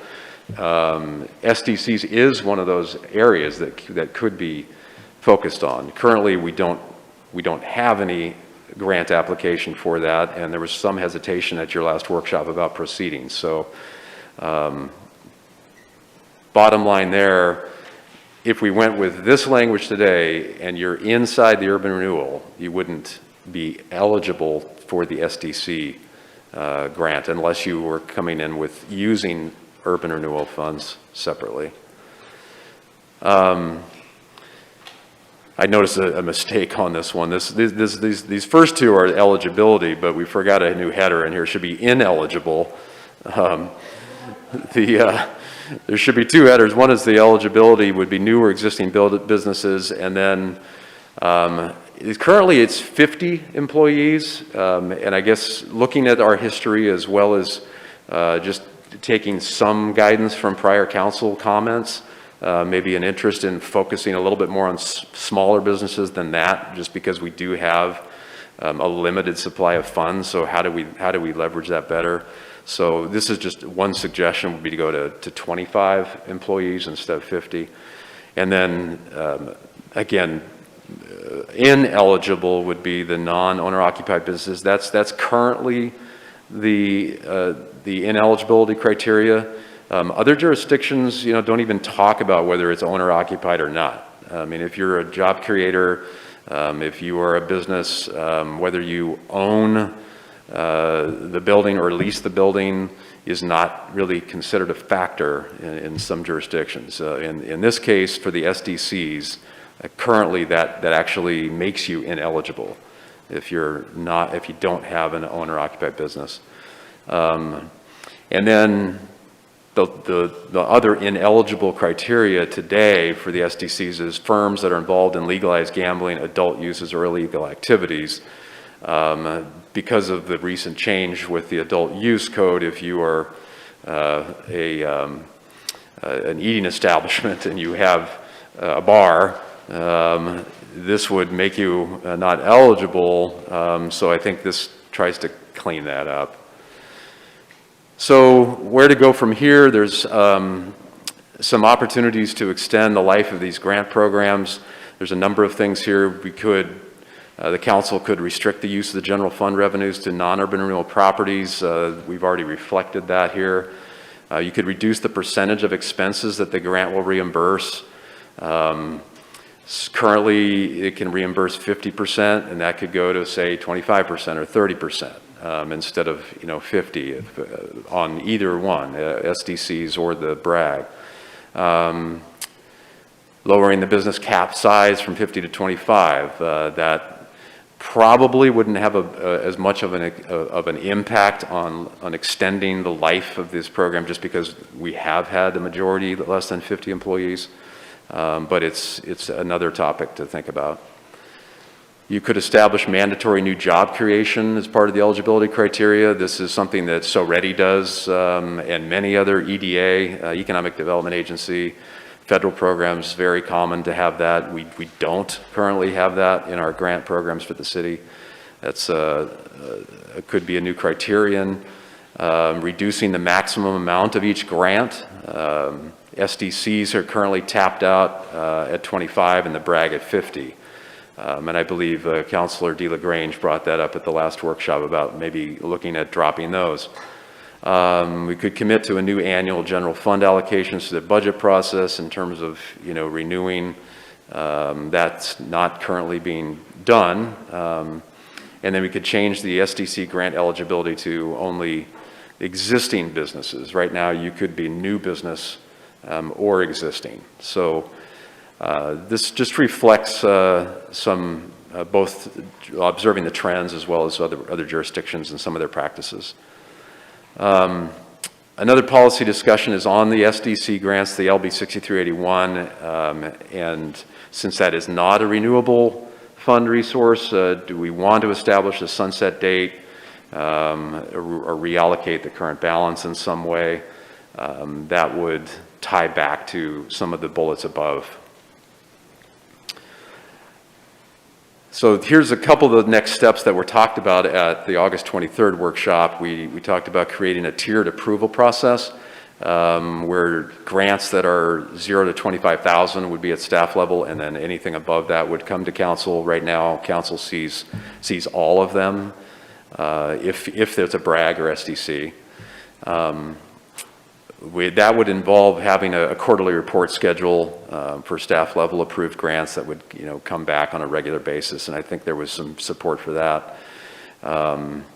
And then, of course, we have to look at republishing the grant applications and project descriptions and kind of get that word out once the direction is given. So the cost implications are really similar to the last conversation we had. The LB 6394, the urban renewal, does have the anticipated annual revenues just because the design of that program, and then the 6381 is currently not a renewable funding resource. Staff resources are there. So call to action, there really isn't any specific date. You could move this to another workshop or authorize a change in this approval process today. Thanks. Council, do you have questions? All right, no questions. I guess that means it was a very thorough presentation. Thanks, Brad. Discussion. Do we need a break? Brian, go ahead. Some very text-heavy slides today, so it's a lot to take in. So I think there's a few reasons why this is being presented today. I know that one of them that I was concerned with was that these funds are getting depleted fairly quickly, and maybe there were some things we could do to extend their life. And one of those things was reducing the maximum grant amount. One of them was 50,000, so making it, going from a 50,000 maximum to a 25,000 maximum. And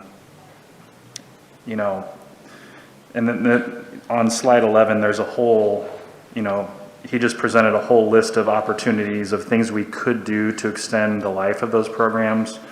I'm sure there's merit to all of those. And I would certainly be in favor of reducing the maximum amount and probably some of the other ones based on what council thinks. Joel? So I thought it was a great presentation again.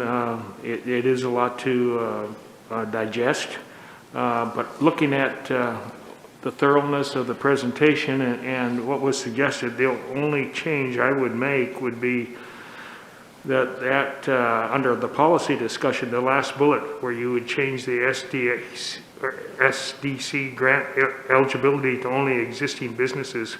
I don't think we would want to do that because new businesses, I don't understand if it's economic development why we wouldn't do that. So I wouldn't say that it's only for people that are already in business. If you had a new business, I think that would be appropriate. Valerie? Well, it is kind of nice to see some of it cleared up, because especially this SDC part, that was always kind of confusing to me why we had SDCs in two places. So there's no doubt, and so I do appreciate it being brought forward to be cleaned up. I personally, I agree with Joel. I don't think we want to take out only existing business, because the whole purpose, I think, in economic development is to bring in new business. And so while you bring in new business, you expand your economic base. So I think that's really important. I think it comes down to what is the purpose of the grant. If the grant is to bring in new jobs, then maybe we make that part of our, of what we're trying to do is, and I thought that was kind of what we were trying to do with these, is to bring in business and increase employment. I know that's what Soreti does, but I don't know whether this is at a different level than that is. So, like I said, there's a lot of information to take in. I do believe in the cleaning up and understanding it a little better. I think it's very clear that something is needed for people outside of the Urban Renewal District. I'm glad the Urban Renewal District is there and is a renewed source, but I also, I mean, I look at our sad shopping center and some of the other areas that it would be nice to be able to help rejuvenate and bring something to happen there. So I want to see something continually set for them. Like I said, I'm just not sure where to go. So I'm asking other people to give their thoughts. I will say I can go for the 25 employees. I think that's a lower business to 25 employees. That's a no-brainer. I can maybe see reducing expenses from 50 to 30. Anyway. Let's go back to slide 7, which is on page 4 of your handout. The definitions. This one's amended language for the brag. Does anybody have any objections or amendments you'd like to suggest to the amended purpose statement? This would be getting rid of the unforeseen and kind of defining unforeseen. Kurt? I, for one, am very happy with the amended language, so thank you. I think that's a big problem we had with the original language, is left it so wide open. And just back on the comment about the job creation, I wouldn't want to make that a requirement of the grant, because I think job creation is such a loosey-goosey term, and I believe that success will breed success, and nobody's going to expand a business and not bring in new people to help them, so why not a requirement? All right, Rick? I also like the changes for the language, and I think there's some merit to possibly reducing the expense rate from 50% to, say, 30%. Also, I hear what Kurt is saying on the mandatory job creation. I think if nothing else, if we're preserving jobs, that's a real benefit. And then also eliminating the last item Joel indicated on the SDC grant, only to existing businesses. I think I'm sorry. that would be a shortcoming to allow future businesses as well. Thank you. Okay, was that, I missed that, because you're no longer talking about the brag? I covered 2 sections. Okay. Slide 7. Yep. Slide 11. Okay, I was asking us to just stick to the brag for a minute here, so, okay. Sorry, we had a brief distraction there, but everything's okay.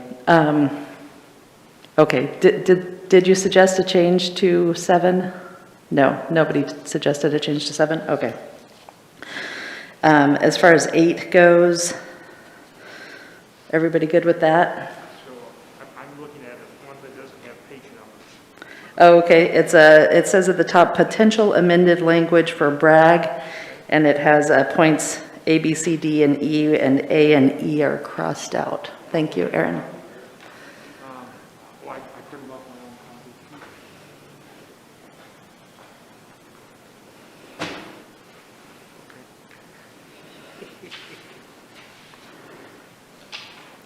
I mean, I'm guessing you don't have major problems with this. Just want to go through and kind of cross off some things that we're okay with so that we can focus on the things that we need to make adjustments to.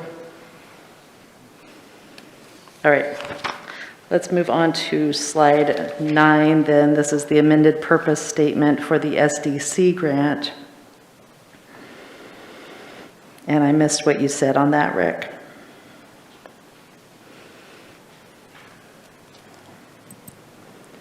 I like the changes there because I think the word unforeseen is difficult. Okay, thank you. All right, does anybody have any issues with that section? All right. How about the next one, slide 10, eligibility criteria. And this one does have a suggested change from less than 50 employees to less than 25 employees. And then those bottom two should have the title ineligibility. They're actually a separate section with the headline missing. Any concerns about that? All right. Good, we made some progress. Next up comes the hard part. I don't have to make any huge decisions today, but just to review what you are in support of or have questions about. Opportunities to extend the life of grant programs. It sounds like several people have mentioned support for lowering the business size cap from 50 to 25? 30? 30 is what I heard. Okay. I think that was when I was distracted there.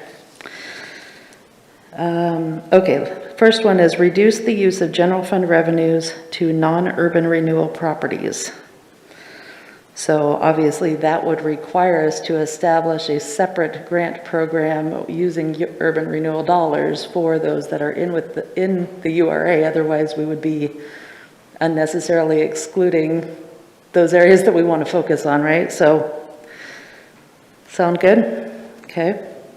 Reduce the percent of expenses the grant will reimburse. So currently we're reimbursing at a rate of 50%. Would you be interested in lowering that, giving more people smaller grants? Yes. I'm seeing some heads nod. Does anyone want to throw out a number? Brian? I would be in favor of reducing the maximum percentage to 30%. Okay, and Joel held up 3 fingers. I'm seeing nods from Valerie and Rick and Kurt and Rob. Okay, 30. Establish mandatory new job creation as part of eligibility criteria. Go ahead, Joel. So I would support Kurt in that because I think retention is also important. And so I would eliminate that. Not a fan of that one. Okay. Anybody want to make an argument in support of that one? All right, does that mean we're in favor of eliminating that one? We would apply these to both existing employee count and new jobs? All right, that one's off the table. Reduce the maximum amount of each grant. So currently we have SDCs at 25,000 and Bragg's at 50,000. So do you want to reduce the cap in addition to reducing the percentage? Valerie? I think by reducing the cap, you automatically reduce that, and I'm not in favor of that myself. So you'd leave the cap as is? Okay, Brian, did you have a hand up? Yeah, it's, I guess, more of a question of how the percentage and the maximum interplay. I'm not, I might not totally have my head wrapped around, if.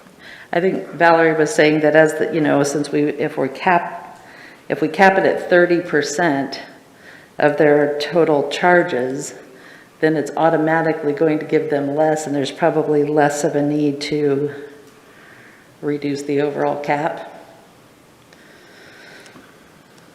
Okay.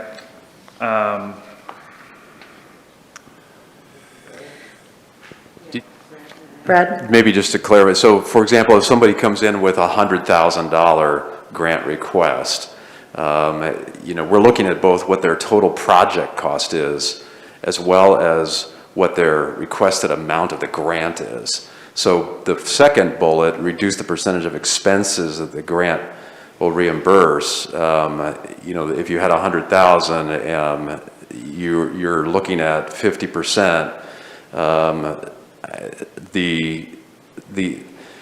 What am I trying to say? So if you get to the maximum amount of the grant, you're right, is going to have some level, but it's not necessarily correlated. I think they are two different factors, because you could have a total project cost where you could have $50,000 grant. So if you capped out at 50,000, they could only come in at 30 or whatever amount you choose, versus the project cost, which, you know, comes in at a different figure. So I may have just completely messed up, but It's okay. They are separate. they are but- separate. Well, given that explanation, I would be in favor of keeping the SDC the same at 25,000 and reducing the brag to $35,000 amount. I'm seeing an okay from Rick. Anybody else have ideas on this one? You're good with that, Joel? 35? Valerie? Yes, I guess especially since they took the SDC out of it. So this would only be for the water and other things, not the SDCs. Right. So in that case. Kurt and Rob? Okay, 35 for the brag is... All right, commit to new annual general fund allocations throughout the budget process. Joel? So this to me is saying that we need to fund what we just decided we were going to do. and I think that's a good thing. So. Okay. I think I may have said throughout, but it really only says through on the paper, which kind of changes the meaning. Okay. Could change SDC grant eligibility to only existing businesses. And I don't think we're concerned with that one. Should we cross that one out? Anybody want to support it? All right. That one is scratched. On the SDC grants, are you interested in establishing a sunset date? I'm assuming of the program, right? Yeah, I don't know. Do you want to quickly recap that one, Brad?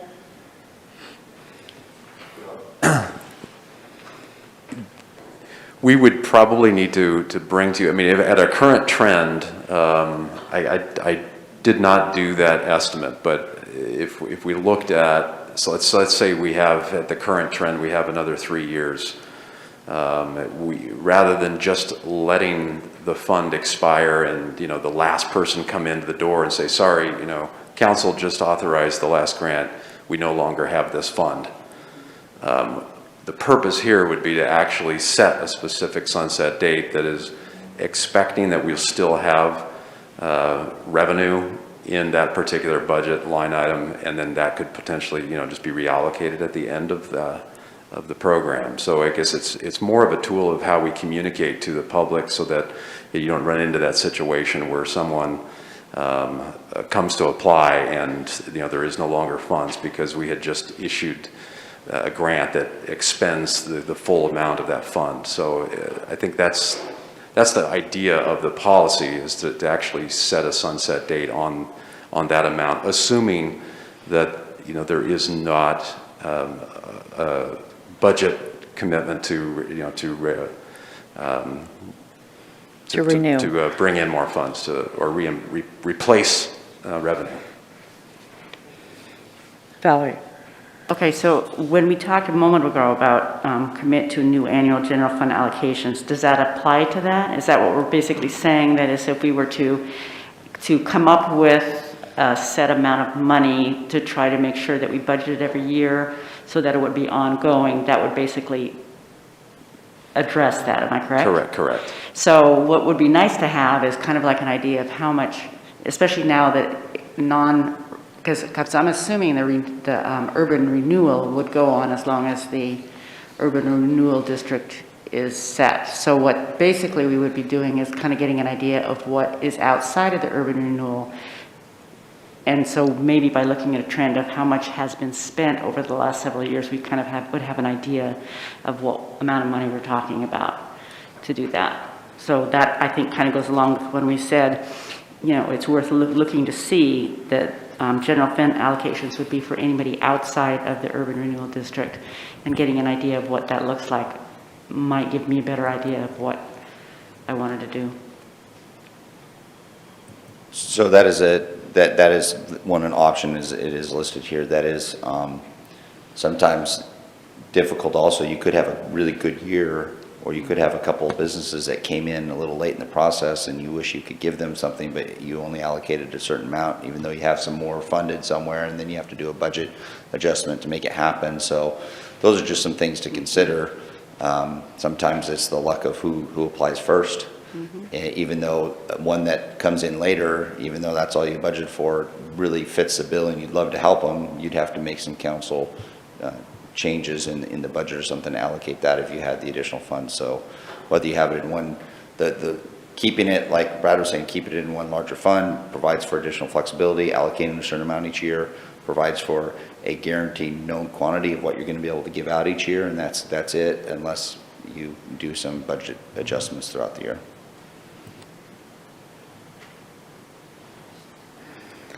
All right, well, it sounds like we need more information about the budget and the predicted timeline of expending those funds before we can really make a decision on that tonight, but maybe that's something for the next conversation tonight. Look, it's almost 2.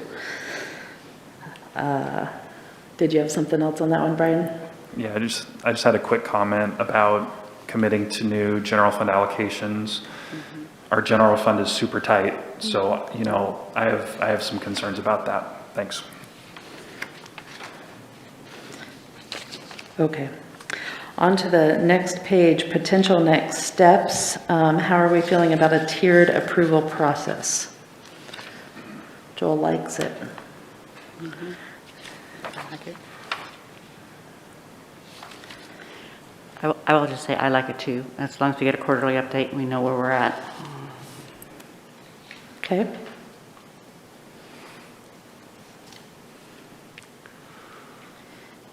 Everybody else still thinking, or do you like it? Well, we saw that you like it, Joel. So I think all 3 major dots on there, I would support. Okay. Yeah. Kurt's saying yes as well. Brian? Yeah, I think with well-defined criteria, that would be good. Okay. All right. Anything further we need to discuss on this issue today? Given council staff a lot of feedback to work on the next steps for us and bring it back to finalize. Brad's looking like he's feeling good about it back there. Thank you. All right. Next up, we have agenda review. And I want to take a minute, because we don't have another time to do this, to just recognize Chief Johnson, because this is actually going to be his only meeting as fire chief. So Chief Johnson started his career in fire service back in 1987, and he's been with the city of Grants Pass since 2007. Was just appointed fire chief earlier this month when we created the new position, and he is retiring here at the end of the month. So thanks for being with us today, Chief, and congratulations on your long career in fire service, and I hope you have a happy retirement.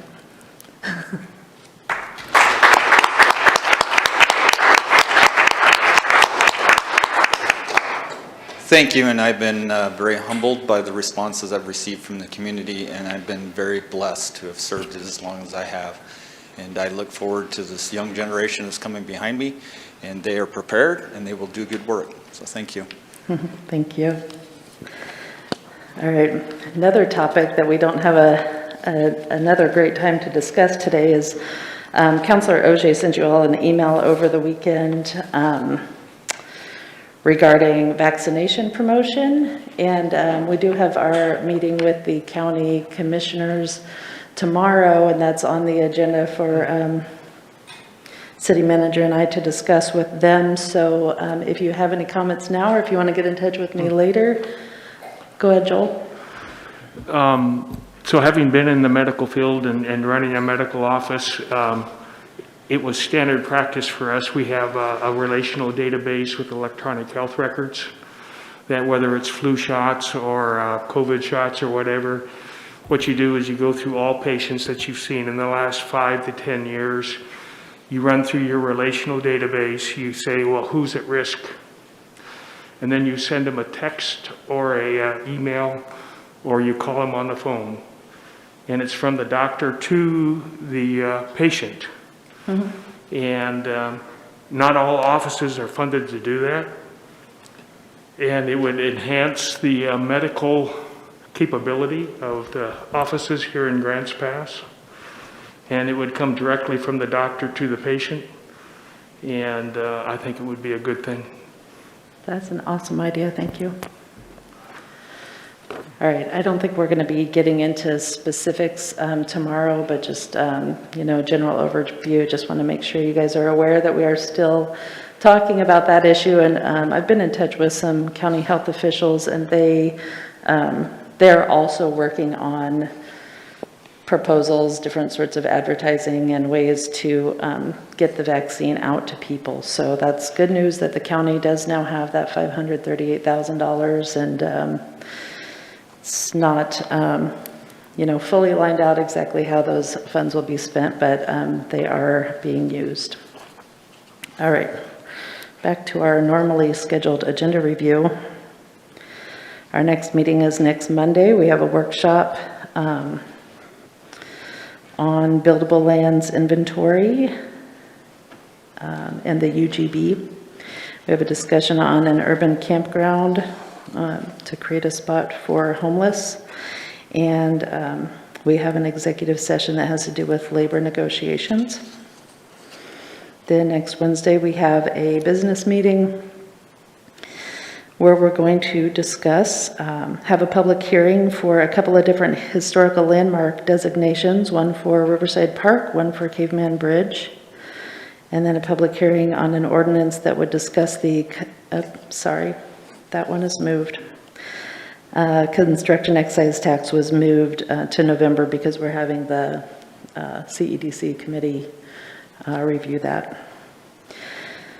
Resolution for street sweeping contact extension, a resolution awarding the wastewater master services agreement, a resolution that would allocate $3 million of the American Rescue Plan Act funds to our water capital fund, a resolution that would award the City Hall canopy re-roofing project, and a resolution to renew the contract with Josephine County Community Corrections. Do you have any questions about any of that? Brian?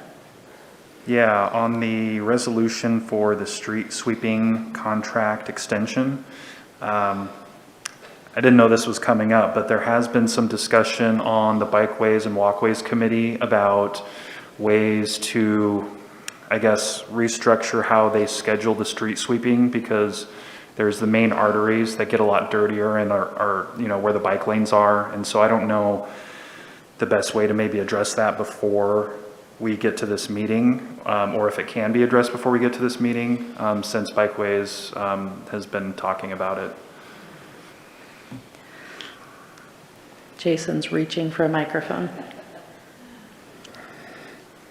Arms were just that much too short. I would encourage them to reach out to me and maybe ask me to come and speak to the group. I can talk about what the schedule currently is, what schedule changes it is that they are looking with.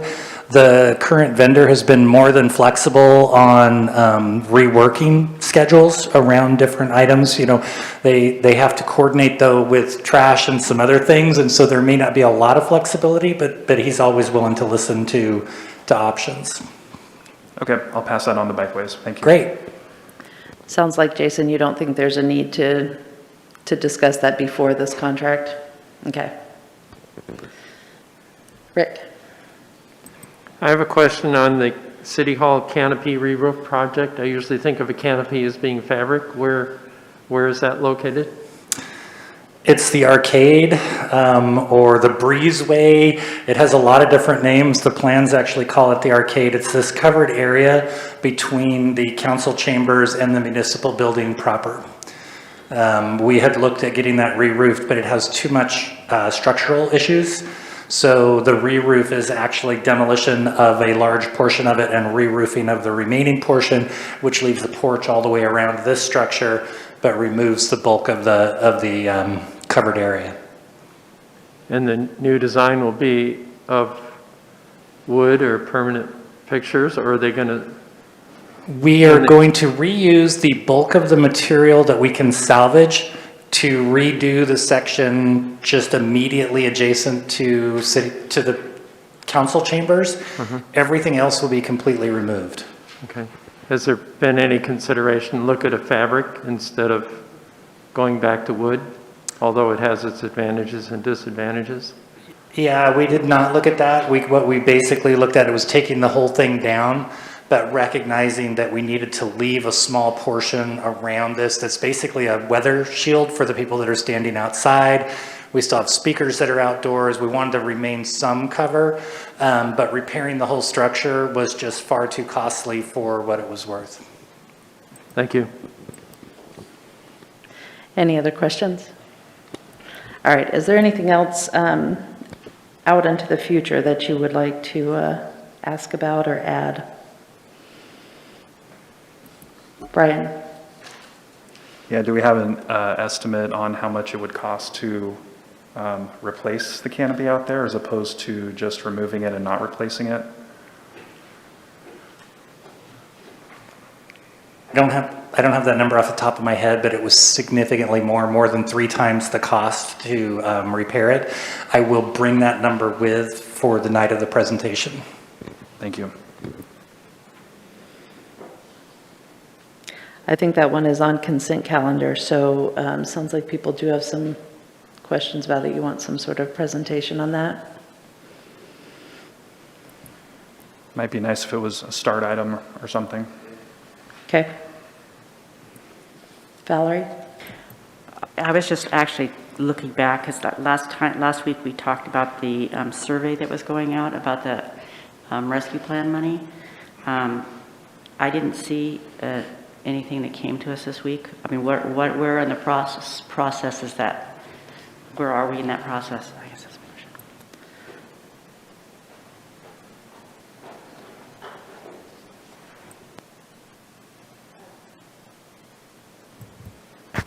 Can you hear me? Okay. Yes. My name's Mindy Ellerman. I'm the interim accounting supervisor, and Susan Clark is works under me, and we've been working on it last week. It has taken a little longer. We're hoping to have the bulk of them out today. Hopefully the final few will go out tomorrow. So we hope within the next few days for everyone to start getting that in the mail. Were we going to see it, or did we get a copy of it and I just don't know, or? We saw it. Did we see it? So we sent it to Mayor Council for your comments and review. It may have been the day that you were out of town, because Okay, all right, that's fine. I'll trust if that's the case. I just remember somebody brought it up wanting to see it, and then I didn't see it, so it's fine. I'll trust if that, I want it out there, so that's great. No problem. I don't hang anything up. yeah, Susan was here one day. Were you here that day? And then we had it on paper. I don't remember seeing it electronically, but I do remember having a paper, so it may have been the day you were out of town. All right. One more quick order item of business, I guess, before we go into executive session, is that on the topic of labor negotiations in executive session. Generally, the news media are not allowed without specific permission, and the news media have requested to be allowed to stay for that portion of the meeting today, and it's my understanding that the council can give permission and that you generally have in the past. So, did you have anything you wanted to add, Mark? You properly summarized it. In fact, I don't ever recall the news media ever being excluded from exec session during labor, but the statute does say that news media can be excluded. It's the only type of exec session topic in which you can exclude news media. But the privilege of permitting someone into executive session lies with council. So that's why the mayor is bringing it up to council. So I guess, does anybody have any objections? No. Okay. They will be allowed to stay. And in that case, how about a motion to adjourn into executive session? So moved. Thank you, Valerie. How about a second from Brian? Thank you. And all in favor of adjourning to executive session, raise your hand. I see them all. Thank you. Aye. Thank you. All right. Find my